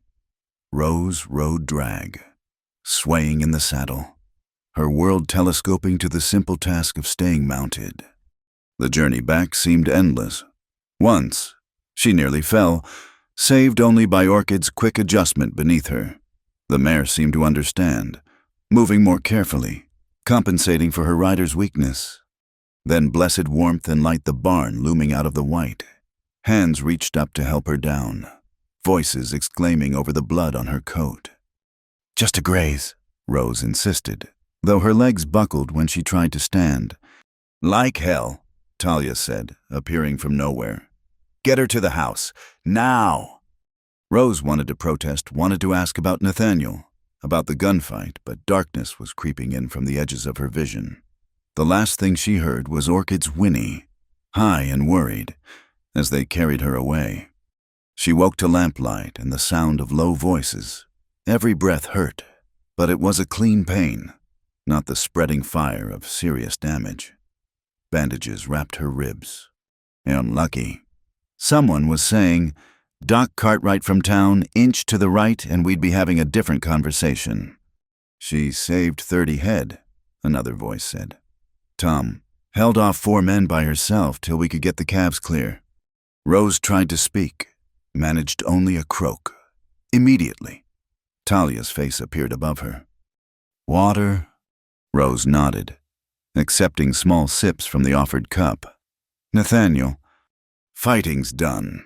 He's dealing with the aftermath." Talia's expression was carefully neutral. "Rest now?" But Rose couldn't rest, not until she knew. She struggled to sit up, gasping at the pain. "Stubborn woman." Talia muttered. "Fine. He's in his study with Deputy Shaw. 2 of Reeves' men are dead. 3 captured. We lost the supply shed, but saved the feed barn. Casualties. Jim took a bullet in the shoulder. Few others with minor wounds." Talia's voice softened. "Could have been much worse. Would have been, if you hadn't warned about the calves. Reeves' men were planning to use the storm to scatter the whole herd, then claim salvage rights on abandoned cattle." "Bastards," Rose muttered. "Indeed." Talia helped her lie back down. "Now rest. You've done enough heroics for one night." But sleep wouldn't come. Rose lay listening to the storm, now beginning to weaken, and the sounds of activity throughout the house. Finally, near dawn, she heard familiar footsteps in the hall. Nathaniel appeared in the doorway, looking haggard.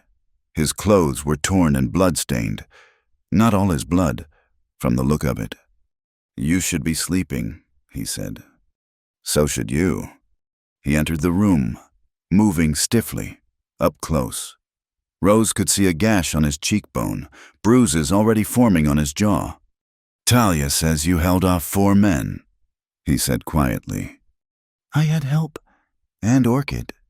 Rose studied his face. "What aren't you telling me?" Nathaniel sank into the chair beside her bed. "One of the men we captured, Jake Morrison, he's talking, trying to save his own neck. Says Reeves got something planned for the court session, something big. Bigger than stealing our cattle. That was meant to keep us busy. Distract us while..." He rubbed his face tiredly. "Morrison doesn't know details, just that Reeves bringing in outside guns. Professional ones." Rose's stomach clenched. "How many?" "Dozen, maybe more. Enough to control the town, certainly. Maybe enough to..." He stopped. "To take the ranch," Rose finished. They sat in silence, the weight of it pressing down. Outside, the storm was finally breaking, weak sunlight beginning to filter through. "We could leave," Nathaniel said suddenly. "Pack up, head to California or Oregon, start over where Reeve can't reach." Rose looked at him in surprise. "You'd abandon the ranch, everything your family built?" "To keep you safe, yes." His eyes met hers, dark with emotion. "In a heartbeat." The declaration hung between them, more intimate than any touch. Rose felt her breath catch. Not from pain this time. "I won't run," she said softly. "And neither will you. That's not who we are." "No," he agreed after a moment. "It's not." Another silence, but this one felt different, charged with possibility and understanding. "The townspeople," Rose said, forcing herself to focus. "The coalition we've built, they're counting on us." "They'll come," Nathaniel confirmed. "Storm or no storm, they'll be there for the court session. The question is whether it'll matter if Reeves got armed men controlling the streets. Then we need our own armed men. We have them, every hand on the ranch, plus the families here for protection. But Rose," his voice was grave, "this could turn into a war. Real shooting, not just skirmishes. People will die." "People are already dying," Rose countered. Just slowly, crushed under Reeves' boot. At least this way. We die fighting for something. Nathaniel leaned back in his chair, a ghost of a smile touching his lips. Margaret used to say I was too cautious, that sometimes you had to risk everything for what mattered. Sounds like a wise woman. She was. He paused. You remind me of her sometimes, not in looks or manner, but the courage, the refusal to accept injustice. I'll take that as a compliment. It's meant as one. He stood, wincing slightly. I should let you rest. Tomorrow today actually is going to be challenging. Nathaniel, Rose called as he reached the door. Whatever happens at the courthouse, we face it together. He turned back, something fierce and protective in his expression. Together, always. After he left, Rose lay staring at the ceiling, processing everything. The storm was passing, but a bigger one was coming. Reeve had shown his hand he was willing to use violence openly now, confident in his power. But he'd miscalculated. The attack on the ranch, the burning of her home, the casualties in the snow, they'd all served to harden resolve rather than break it. Every family huddled in the Whitmore barns had a stake now. Every man who'd ridden into the blizzard to save cattle understood what they were fighting for. Talia returned as full daylight arrived, bringing breakfast and fresh bandages. You're plotting, she observed. I know that look. Just thinking, Rose said, about leverage. Reeves bringing in outside guns. But outsiders don't know the land, don't have connections here. And maybe it's time to remind people what community means, what standing together looks like. Rose pushed herself up despite the pain. Help me get dressed. You're in no condition. I need to be there. Talia, visible. Walking into that courthouse despite a bullet wound sends a message. Talia studied her for a long moment, then sighed. You're as stubborn as he is. All right, but we do this carefully. Getting dressed was agony, but Rose gritted her teeth through it. The wound was indeed not serious, a deep graze along her ribs, but it hurt with every movement. Still, she could walk, could stand straight. That was what mattered. By the time they were ready, the ranch was buzzing with activity. Men cleaned weapons, checked ammunition. Women organized supplies and tended wounds. Children were gathered in the most defensible part of the house, with Mrs. Mackay telling them stories to keep them calm. Rose made her way carefully to where Nathaniel stood with his lieutenants, planning the journey to town. You should be in bed, he said, but there was pride in his eyes. I should be with my husband and my people, Rose countered. Now, what's our plan? They would travel in force, every able-bodied fighter, leaving only a skeleton crew to guard the ranch. The women and evidence would ride in the center, protected on all sides. They'd enter town from multiple directions, making it harder for Reeves' men to ambush them all. And once we're there, Rose asked. We make sure the court session happens, Nathaniel said grimly. Whatever it takes. As they prepared to mount up, Rose caught sight of Anna Olson, pale but determined, clutching a leather portfolio. That's everything, Anna said. Every document, every testimony we've gathered. If the judge won't listen to this, he'll listen, Rose said with more confidence than she felt. Or the whole territory will know why he didn't.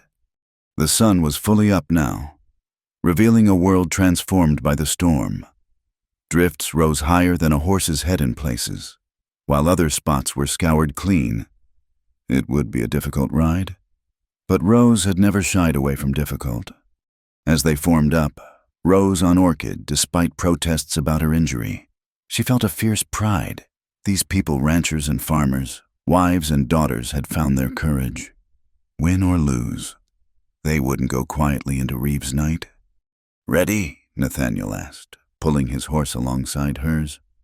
Rose checked the rifle in her scabbard, the pistol at her hip, the documents in her saddlebags. Her side throbbed, but her spirit soared. Ready! They rode out together, toward town and whatever fate awaited. The storm had passed, leaving crystal air and brilliant sunshine. A good day for justice, Rose thought. Or revolution. Part 6. Her skirt rode up. The morning after the courthouse confrontation dawned quiet and cold. Rose stood in the hay barn, checking on the horses they'd sheltered during yesterday's chaos. Her side still ached from the bullet graze, but she moved carefully, unwilling to show weakness even to the animals. She'd just finished examining a mare's swollen fetlock when she heard footsteps on the ladder to the loft. Expecting Talia or one of the hands, she turned too quickly. The sudden movement sent lightning through her ribs, and her knees buckled. Strong arms caught her before she hit the ground. Nathaniel's arms, she realized, breathing in the familiar scent of leather and soap. "Easy," he murmured against her hair. "I've got you." For a moment, Rose let herself lean into his strength. The past days had been a whirlwind of violence and fear. And here in the quiet barn, exhaustion crashed over her like a wave. "You're trembling," Nathaniel said, concern threading his voice. "I'm fine," Rose insisted, trying to straighten. But the movement brought another spike of pain, and she gasped. "You're not fine." His voice turned firm. "You've been pushing yourself too hard. The wound needs time to heal." "There hasn't been time." "There's time now." Without warning, he swept her up in his arms. "And you're going to rest if I have to tie you to the bed?" "Nathaniel," Rose protested, but her arms went around his neck instinctively. "Put me down. Someone will see." "Let them see," he said, carrying her toward the ladder. "Let the whole ranch see that I'm taking care of my wife." The possessive note in his voice made her breath catch. This wasn't the careful distance they'd maintained since their marriage of convenience. This was something else entirely. At the top of the ladder, Nathaniel paused, adjusting his grip. The movement caused Rose's riding skirt to bunch and shift in her struggle to help him balance. The fabric rode up, exposing her stockinged leg nearly to the knee. "Oh!" Rose reached to fix her skirt, but Nathaniel was already moving. Her skirt rode up as he grabbed her. He lifted her gently, pressing her near in breathless rapture. The world seemed to stop as they stood there in the dim loft, surrounded by the sweet smell of hay and the distant sounds of ranch life below. "Rose," Nathaniel breathed, his dark eyes holding hers. "I nearly lost you. When I saw you ride out into that storm, when I heard the gunshots. But you didn't lose me," Rose whispered. "I'm here. I'm safe. Are you—" His hand came up to cup her face, thumb tracing the curve of her cheek. "Because I feel like I'm losing myself. Every day, every moment, you're breaking down walls I spent years building." Rose's heart hammered against her ribs. "Nathaniel—" "I promised you a marriage in name only," he continued, his voice rough with emotion. "Promised I wouldn't, that you'd have choices. But God help me. Rose, I'm failing at keeping that promise." "What if I don't want you to keep it?" The words tumbled out before Rose could stop them. Nathaniel went very still. "What are you saying?" Rose took a shaky breath. Here, in this moment of raw honesty, she couldn't hide behind propriety or careful distance. "I'm saying that somewhere between that first morning by the paddock and riding into gunfire together, this stopped being a convenience." She placed her hand over his heart, feeling its rapid beat. "I'm saying that when I thought Reeves' men might kill you yesterday, I realized something. I don't want a marriage in name only. I want—" She faltered, then forged ahead. "I want my husband, completely." Something fierce and joyful blazed in Nathaniel's eyes. "Rose, my brave, beautiful Rose." He set her down carefully, mindful of her injury, but kept her pressed close. "Are you certain? Because if we cross this line—" "We've already crossed it." Rose interrupted. "We crossed it the moment we chose to stand together against Reeve. The moment you offered to leave everything behind to keep me safe. The moment I realized I'd rather die fighting beside you than live safely apart. Nathaniel made a sound low in his throat. Then his mouth was on hers. The kiss was nothing like Rose had imagined. It was fire and promise, desperation and tenderness all at once. Years of loneliness, of careful control, seemed to pour out of him into that connection. When they finally broke apart, both breathing hard, Rose saw moisture in his eyes. "I loved Margaret," he said quietly. "Part of me always will. But I never believed I could feel this again. This alive, this terrified of losing someone." "You're not losing me," Rose said firmly. "We're partners. Remember, in everything." "In everything," he agreed. Then, more lightly, "Though I'd prefer my partner to avoid getting shot in the future." "I'll do my best." Rose laughed, then winced as the movement pulled at her wound. Immediately, Nathaniel's demeanor shifted to protective concern. "You need rest, real rest, not just what you think passes for it." This time, when he lifted her, Rose didn't protest.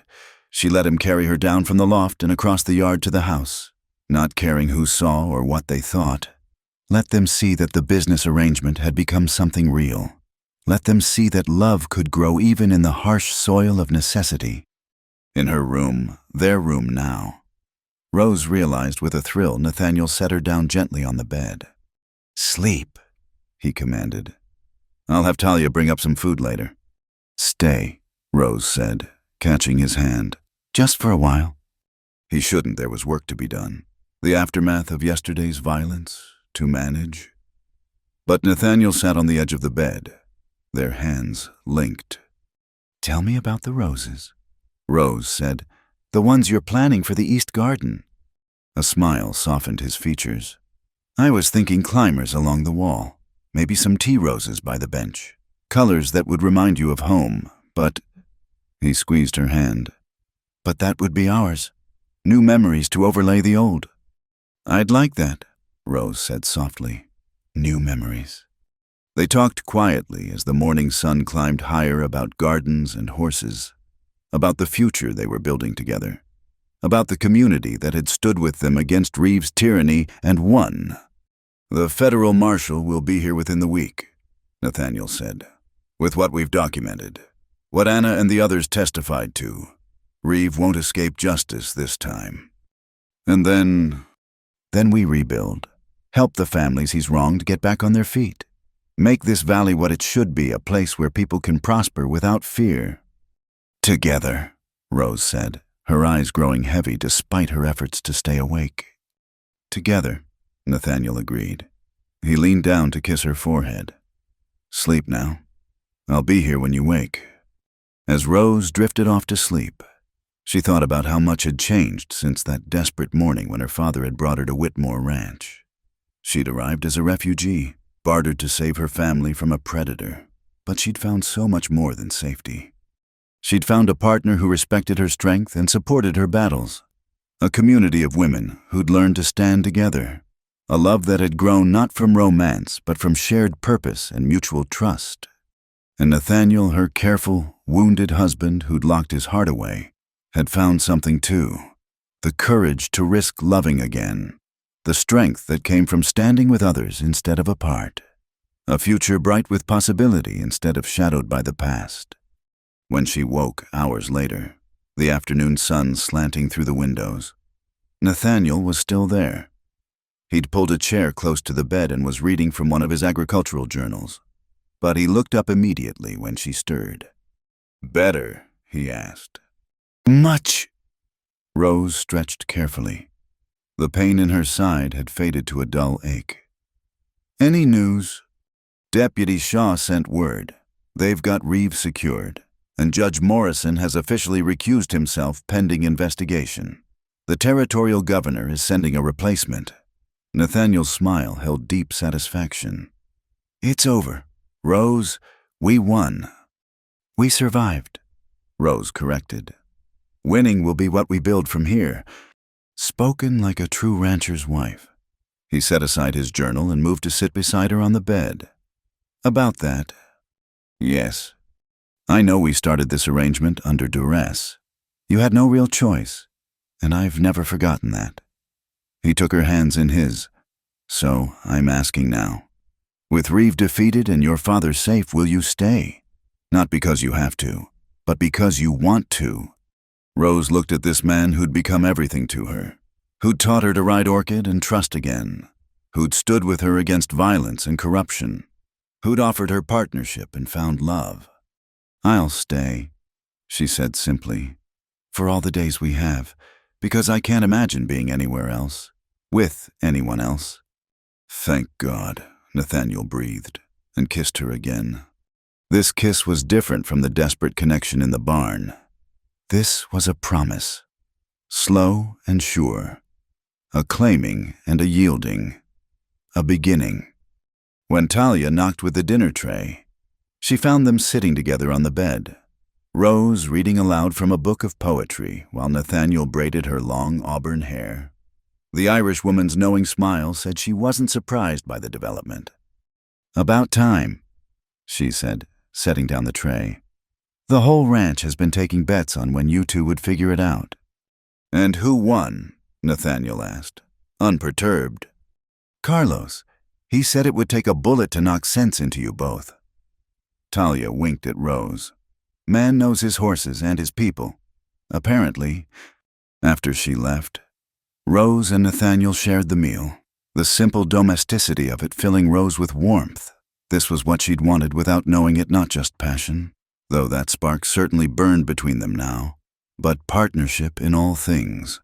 Someone to share quiet moments and dangerous ones. Someone who saw her strength as an asset, not a threat. "What are you thinking?" Nathaniel asked, watching her face. "About my mother," Rose admitted. She used to say the best marriages were built on friendship first, that love could grow from respect faster than respect could grow from love. A wise woman. "She would have liked you," Rose said. "Would have appreciated how you've helped this community, how you've helped me become who I was meant to be." "You were already who you were meant to be," Nathaniel corrected gently. "I just tried to stay out of your way." Rose laughed, then leaned into his shoulder. Outside, she could hear the normal sounds of ranch life resuming. The crisis had passed, the immediate danger resolved, but the work of building something better would continue. "The women want to make their coalition official," she said. "Form a proper organization to protect families from predators like Reeve." "Good idea. You'll lead it." "If they'll have me." Rose paused. It might mean being away from the ranch sometimes, traveling to other towns, helping organize. "Rose." Nathaniel turned her face to his. "You're not asking permission, are you, because the woman I married really married? Today in this room doesn't need anyone's permission to change the world." "No," Rose agreed, smiling. "She doesn't, but she might like her husband's support." "That you have always." He sealed the promise with another kiss. As evening settled over Whitmore Ranch, Rose stood at the window, Nathaniel's arms around her from behind. The mountains were painted purple in the dying light, and somewhere a nightbird called. It was a view she'd looked at every day since arriving, but it felt different now. This was home, not just a refuge or a fortress, but a place where she belonged, where they belonged, together. "No regrets?" Nathaniel asked quietly. Rose thought of all that had brought them here, her father's desperation, Reeve's cruelty, a marriage born of necessity rather than love, the fear and violence that had marked their early days together. But those trials had forged something precious, a love built on tested trust, a partnership between equals, a future they would shape together. "No regrets," she said firmly, "only gratitude." "For what?" Rose turned in his arms, looking up at the man who'd become her world. "For the fire that burned my past, because it led me to you." In the fading light, with her husband's arms around her and their future spread bright before them, Rose Whitmore finally understood what her mother had meant. The best things in life weren't always the ones you chose. Sometimes they were the ones that chose you, in the midst of hardship and danger, and bloomed despite everything into something beautiful and strong, like roses growing from ashes, like love growing from an arrangement, like two wounded souls finding wholeness in each other. Part 7. Torch Night at the Ranch Yard. The night before the spring market should have been peaceful. Rose stood on the porch, watching the last preparations for tomorrow's journey to town. Wagons loaded with goods, horses groomed and ready. The account books she'd spent weeks preparing all sealed and packed. Then Jim came riding hard from the north gate, his face white in the moonlight. "They're coming," he shouted. "Reeves' men, dozens of them." Rose's blood turned to ice.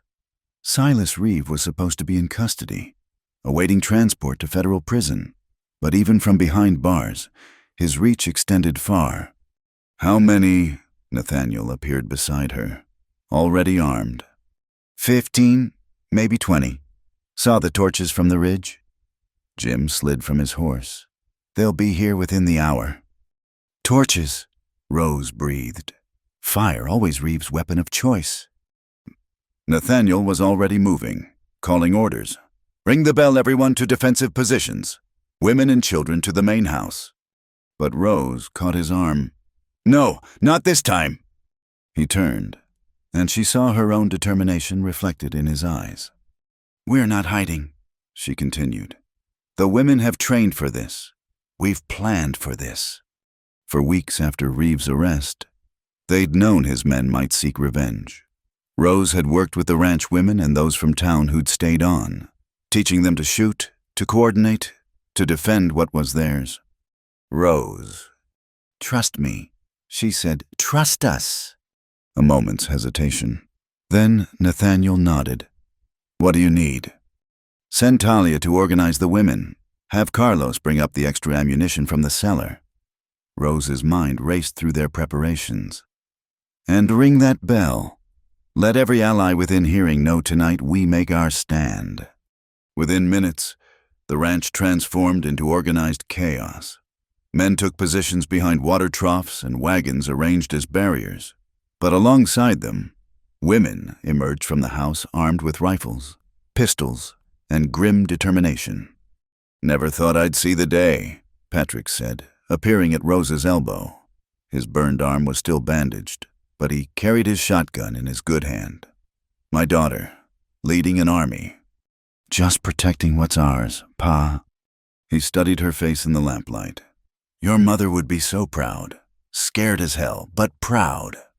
The sound of hoofbeats announced the arrival of their allies. Deputy Shaw led a group of townsmen, all armed, all wearing the same expression of resolve. "Heard the bell," Shaw said simply. "Figured you might need help." "How did Reeves' men get organized?" Nathaniel asked. "He's been locked up." "Jake Morrison." Shaw spat. "Broke him out this afternoon during the transfer. Guard's dead. They're saying Reeve won't be taken alive." Rose felt the weight of it settle on her shoulders. This wasn't just a raid. It was a last, desperate gambit. Reeve would burn the ranch or die trying. "Then neither will we," she said quietly. "Deputy, can your men hold the east side?" Shaw nodded. "Consider it done." Rose climbed onto a wagon where everyone could see her. The familiar faces looked up Talia with her fierce loyalty. Mrs. Mackay, who'd lost everything once already. Sarah Henderson, clutching the rifle Rose had taught her to use. Anna Olson, who'd found courage in community. "They're coming to burn us out," Rose called, her voice carrying across the yard. "To make us afraid. To take what we've built." She paused, meeting as many eyes as she could. "But we are not the same people Silas Reeve terrorized for years. We've stood together. We've found our strength. Tonight, we show him what that means." A cheer went up, fierce and determined. "Positions," Nathaniel commanded. Rose took her place on the porch. Orchid saddled and ready nearby. If things went badly, she'd need mobility. Around the yard, she saw her people spread out, not just defending, but ready to attack if needed. The first glow of torches appeared on the horizon, accompanied by the thunder of horses. Rose counted the flames. 20 riders at least, maybe more. "Hold fire until they're in range," Nathaniel called. "Make every shot count." The riders came on fast, torches held high, whooping and hollering like something out of a nightmare. At their head rode Silas Reeve himself, his face twisted with rage in the firelight. "Whitmore," Reeve's voice boomed across the distance. "Send out the girl, and we'll make this quick." "The only thing quick tonight will be your trip to hell, Reeve," Nathaniel responded. Reeve's answer was to spur his horse faster, his men spreading out in attack formation. They were almost in range when Rose noticed something. "The barn!" she shouted. "They're flanking toward the barn." A group had split off, circling wide. If they reached the barn with those torches all the winter feed, the horses still inside. "Talia," Rose called. "Take your group and cut them off." Without hesitation, Talia led 5 women in a sprint toward the barn, in the dark. Their smaller figures were harder to spot than the mounted raiders. Then Reeve's main force hit their range, and the night exploded into gunfire. Rose fired steadily, picking her targets. Beside her, her father's shotgun boomed. Return fire splintered wood around them, but their fortifications held. "Hey, Mrs. Whitmore," Tom pointed toward the barn. Talia's group had engaged the flankers. In the torchlight, Rose saw the Irish woman grab a rider's leg, pulling him from his horse. Sarah Henderson shot another point blank as he tried to throw his torch. But more were coming, and Rose made a decision. "I'm going," she told Nathaniel during a brief lull. "Rose, no! They need help." She was already moving toward Orchid. "Trust me." She vaulted into the saddle, ignoring the pull of her still-healing wound. Orchid responded instantly, carrying her through the chaos of the yard. Bullets whined past, but Rose rode low, trusting the mare's instincts.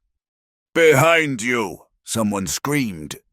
Rose wheeled Orchid around to see a rider bearing down on them. Torch raised to throw. Without thinking, she drew her pistol and fired. The man tumbled backward, his torch falling harmlessly to the ground. Then she was at the barn, sliding from Orchid's back to join the defensive line. The women had managed to stop most of the torches, but they were pinned down by gunfire. "We need to push them back," Talia gasped. "Reloading." Rose assessed quickly. The raiders had cover behind an overturned wagon, but if they could flank them... "Mrs. Mackay," Rose called. "Can you and Anna circle left, draw their fire?" The older woman nodded grimly. "Give 'em hell, girl." As Mackay and Anna moved out, Rose gathered the others. "When they start shooting at them, we charge. Drive them back to their horses." It was risky and sane, maybe, but these men expected women to cower, not attack. Gunfire erupted from the left as Mackay opened up. The raiders turned their attention that way, and Rose seized the moment. Now, she led the charge, the women beside her screaming war cries that would have done their pioneer grandmothers proud. The raiders, caught off guard, scrambled backward. One man, braver or stupider than the rest, stood his ground. Rose recognized him, Bruno Hayes, Reeve's right hand. He raised his gun toward Talia. Rose didn't remember making the choice. One moment she was running, the next she'd tackled Talia aside. Hayes' shot went wide, and then Sarah Henderson was there, swinging a rifle butt that dropped him cold. "The house!" someone yelled. "They're breaking through at the house!" Rose's heart clenched. Nathaniel was there, and Patrick, and... "Go!" Talia shoved her toward Orchid. "We've got this." Rose ran for her horse. Launching into the saddle at full sprint, Orchid responded magnificently, stretching out in a gallop that ate up the ground. They burst back into the main fight to find chaos. Reeve himself had broken through the defensive line. He was on the porch, grappling with Nathaniel. Both men had lost their guns, fighting hand-to-hand with desperate fury. "No!" Rose screamed, but her voice was lost in the battle's roar. Then she saw Patrick, trying to get a clear shot, but unable to, with the men tangled together. Other fights raged around them, Shaw and his men holding the east, Carlos leading a countercharge on the west. Rose made her choice. She spurred Orchid straight at the porch. Reeves saw her coming. He threw Nathaniel aside and dove for a fallen pistol. Time slowed as he brought it up, aiming not at Rose but at Nathaniel, who was struggling to rise. No! This time her scream tore from the depths of her soul. 3 shots rang out almost simultaneously. Reeves jerked, his shot going wild.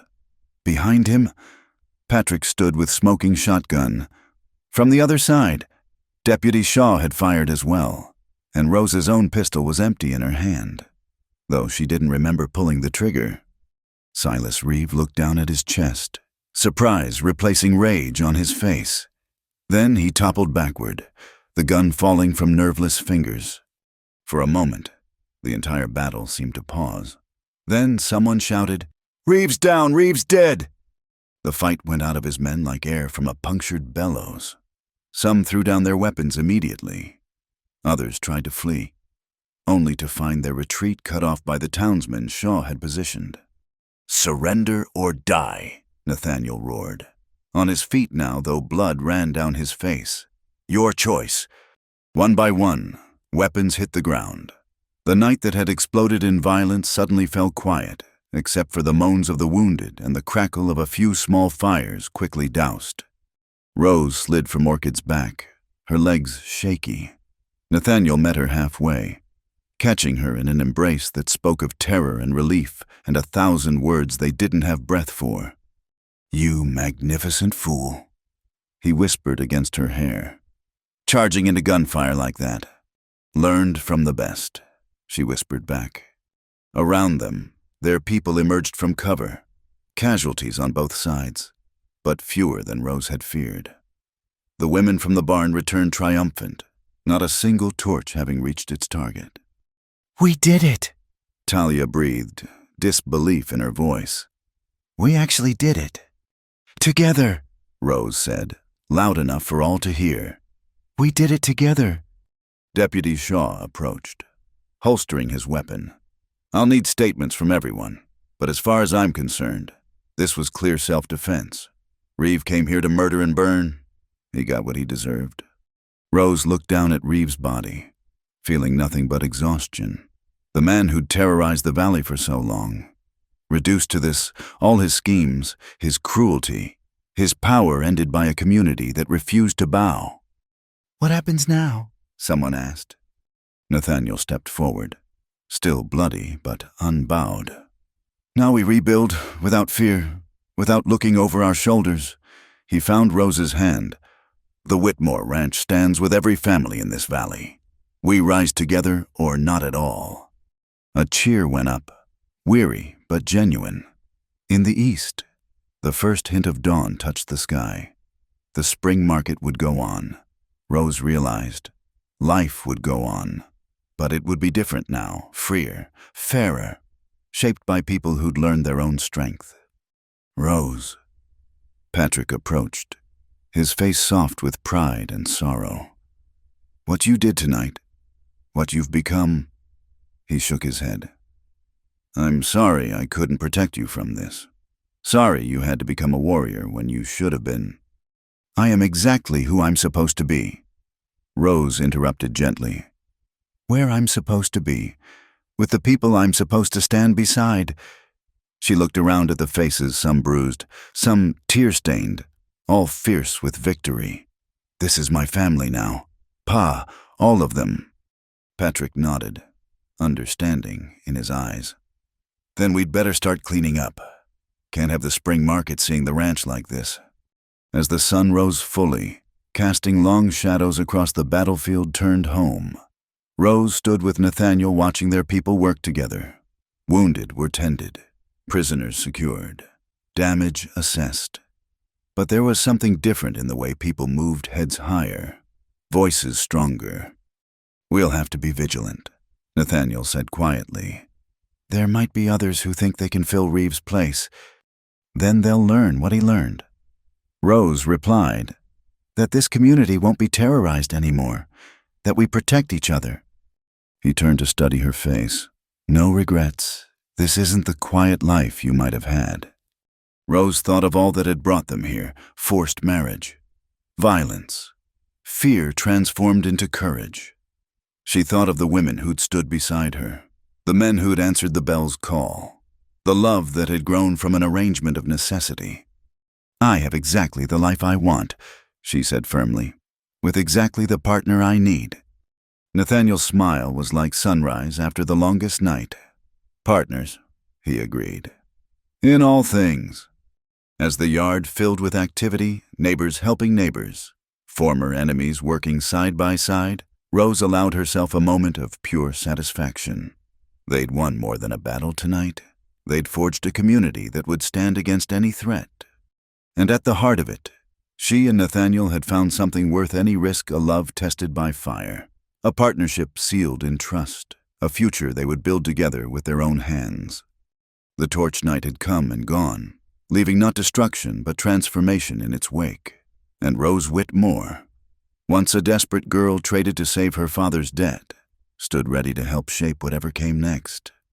Part 8. Spring in the Whitmore Valley. The outdoor courthouse was a sight to behold. Set up in the town square for the spring market, benches arranged in neat rows faced a raised platform where the new circuit judge would preside. The territorial governor had sent Judge William Hartford from Helena, a man with a reputation for fairness and an immunity to bribes that had already become legendary. Rose stood with Nathaniel at the edge of the gathering crowd, watching as more people arrived. It seemed the entire valley had come, not just for the market, but for what many called the reckoning, the formal legal proceedings against Reeves' surviving accomplices and the validation of all those forged documents. Nervous? Nathaniel asked quietly. Excited, Rose corrected. We're about to watch justice actually work for once. The past week had been a whirlwind of preparation. Rose and the Women's Coalition had organized all their evidence, creating a comprehensive record of Reeves' crimes. Deputy Shaw had worked tirelessly to secure witness testimonies, and through it all, the community had come together in ways Rose had never imagined possible. All rise for the Honorable Judge Hartford. The crowd stood as a dignified man in his 60s took the bench. His sharp eyes surveyed the assembly with interest. Before we begin the formal proceedings, Judge Hartford announced, I want to address something. I've spent the last 3 days reviewing the evidence compiled by what I understand is called the Women's Justice Coalition. He looked directly at Rose. It's the most thorough documentation of systematic corruption I've seen in 30 years of law. You should be proud. Mrs. Whitmore. Rose felt heat rise in her cheeks as murmurs of approval rippled through the crowd. The proceedings that followed were swift and decisive, one by one. Reeves' former associates were brought forward, faced with overwhelming evidence and a judge they couldn't buy. Many pleaded guilty immediately. Jake Morrison, the former judge's son, broke down completely, confessing to crimes dating back years. The court finds, Judge Hartford announced after the last case, that all debts held by Silas Reeve or his associates are null and void, being the product of fraud and coercion. Furthermore, any property seized through these illegal means must be returned to its rightful owners. The cheer that went up could probably be heard in the next county. Rose saw grown men weeping, women embracing, families who'd thought themselves ruined suddenly given new hope. But Hartford wasn't finished. I also want to commend this community for something remarkable. In most frontier towns, a man like Reeve would have met his end at the end of a rope. No trial, no justice. But you fought him with law and evidence and courage. You've shown that civilization isn't about buildings or railways. It's about people choosing justice over vengeance, community over chaos. As court adjourned and the crowd dispersed to enjoy the market, Rose found herself surrounded by well-wishers, the Hendersons, whose farm was now truly theirs, the widow Mackay, already making plans to rebuild her boarding house, Anna Olson, who'd decided to stay and start fresh in a valley that no longer held only painful memories. Rose, Sarah Henderson, caught her arm. "The coalition wants to meet later. We're thinking of making it official, registering as a proper organization, maybe helping other towns deal with their own Silas Reeves." "I think that's wonderful," Rose said warmly. "Count me in?" As the day progressed, the spring market took on an almost festival atmosphere. Freed from the shadow of Reeves' tyranny, people laughed more freely, traded more fairly, planned more hopefully. Patrick had set up a booth teaching basic accounting, his way of ensuring no one else fell victim to forged documents. Talia was demonstrating Irish soda bread baking to an eager crowd. And through it all, Rose was aware of Nathaniel beside her, not hovering protectively as he might have once, but simply present, her partner in truth as well as name. As afternoon gave way to evening, Nathaniel gathered everyone at the ranch workers, allies, friends both old and new, for what he'd simply called a meal and announcement. The yard where they'd fought desperately just a week ago was transformed. Long tables groaned under the weight of simple but plentiful food. Lanterns strung between posts cast warm light over the assembly. It wasn't fancy, but it was theirs, and that made it perfect. "Before we eat," Nathaniel said, standing to address the crowd, "I have something to say. These past months have taught me many things. The strength of community, the power of standing together, the courage of ordinary people doing extraordinary things."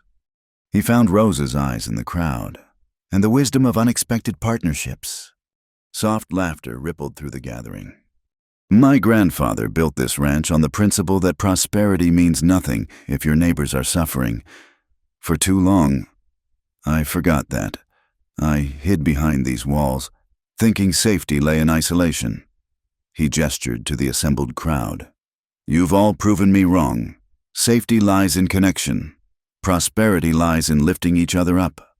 He raised his glass. "So I make this pledge. The Whitmore Ranch stands with this community. Our gates are open. Our resources are shared. And any family that needs help getting back on their feet will find it here." Patrick stood next. "And I pledge to teach anyone who wants to learn their letters and numbers. Never again will someone in this valley lose their home because they couldn't read what they were signing." One by one, others stood. Pledges of shared labor for rebuilding, promises to look out for widows and orphans, commitments to stand against any future would-be tyrants. Rose felt tears prick her eyes as she witnessed the community they'd forged in fire, now choosing to bind itself together in hope. "My turn," she said, standing. The crowd quieted. 6 months ago, I came here as a refugee, desperate, angry, seeing marriage as a cage and this ranch as a prettier prison. She looked at Nathaniel, not caring who saw the love in her eyes. I was wrong about everything. She addressed the crowd, especially the women who'd become her sisters in arms. "We've learned that we're stronger than we knew, that courage isn't the absence of fear but action in spite of it, that justice is something we build with our own hands, one brave choice at a time." She raised her own glass. "I pledge to continue the work we've started, to help other communities find their courage, to never forget that our greatest strength is each other." The cheer that went up echoed across the valley, carried on the warm spring wind.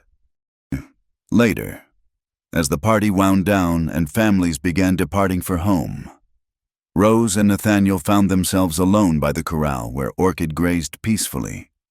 "So," Nathaniel said, taking her hand, "no more marriage of convenience, no more careful distance.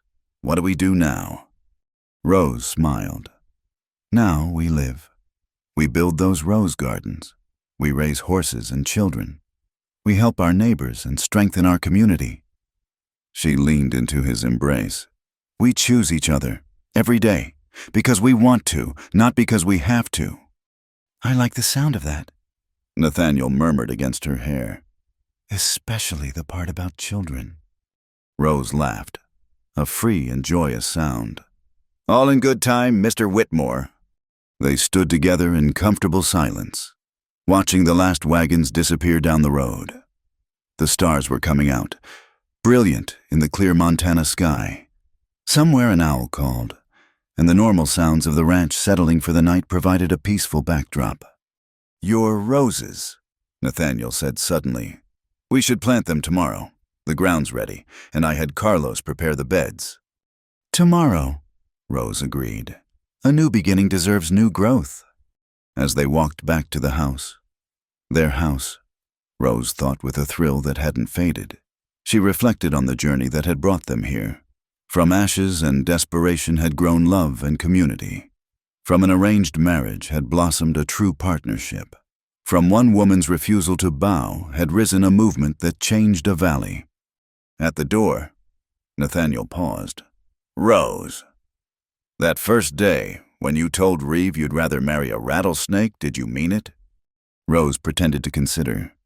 "Well, you were rather cold-blooded at first, and you do have a dangerous strike when provoked." "Rose," she laughed, pulling him inside. "I meant every word, but I'm rather glad Father didn't take me at it. Rattlesnakes make terrible conversationalists." The next morning dawned clear and bright, true to his word. Nathaniel had prepared the eastern garden beds, rich soil turned and ready. Together, they planted the first roses climbers for the walls as he'd promised. Tea roses by the bench he'd built, and a special section for varieties that reminded Rose of her mother's garden.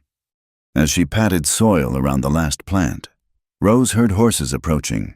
Looking up, she saw a familiar sight that made her heart swell. Women from town, many carrying small bundles. "We brought cuttings," Sarah Henderson called out. "From all our gardens. Thought your new roses might like some company." One by one, they came forward. Mrs. Mackay with hardy prairie roses that had survived her fire. Anna Olson with delicate pink climbers she'd kept alive through her exile. Talia with wild roses from her native Ireland, propagated from a single cutting she'd carried to America. Soon the garden was full of women planting, sharing stories of where each cutting came from, what it meant. Rose found herself crying as she realized what they were doing, creating a living monument to their shared survival, their interconnected lives. "From ashes," Mrs. Mackay said softly, placing a weathered hand on Rose's shoulder. "We bloom," the women chorused, a phrase that had become their rallying cry. Nathaniel, watching from the porch with Patrick and the other men, caught Rose's eye. The look they shared said everything: gratitude, love, and wonder at what they'd built together. As spring afternoon stretched into evening, the garden took shape, not just roses now, but a symbol of community, resilience, and hope. Each plant a story, each bloom a promise that beauty could grow from even the harshest soil. "From ashes, we choose each other," Rose murmured, standing in her new garden surrounded by friends who'd become family. "Again and again, we choose each other." The Montana sky stretched endlessly above. The mountains stood eternal watch, and in a garden built on love and courage, roses began their patient work of growing toward the sun. It was, Rose thought as Nathaniel's arms encircled her from behind, a very good place to plant new dreams. And in the years that followed, as those roses climbed and spread and bloomed, everyone who visited the Whitmore Ranch would hear the story. How love grew from arrangement, how courage grew from desperation, how a community grew from the ashes of tyranny. But mostly, they'd hear about the spring when everything changed, when a woman named Rose refused to bend, a man named Nathaniel learned to open his heart, and a valley full of ordinary people did extraordinary things. Together. Thank you so much for listening to this story. I'd love to know where you're enjoying this tale. Are you listening at home? During your commute? Or perhaps while working? Please share your thoughts in the comments below. If you enjoyed this story, don't forget to subscribe to Wild West Night for more tales from the American frontier. Hit that like button and please support us further by clicking the hype button so this story can reach even more listeners who love Western romance and adventure. Your support means the world to us.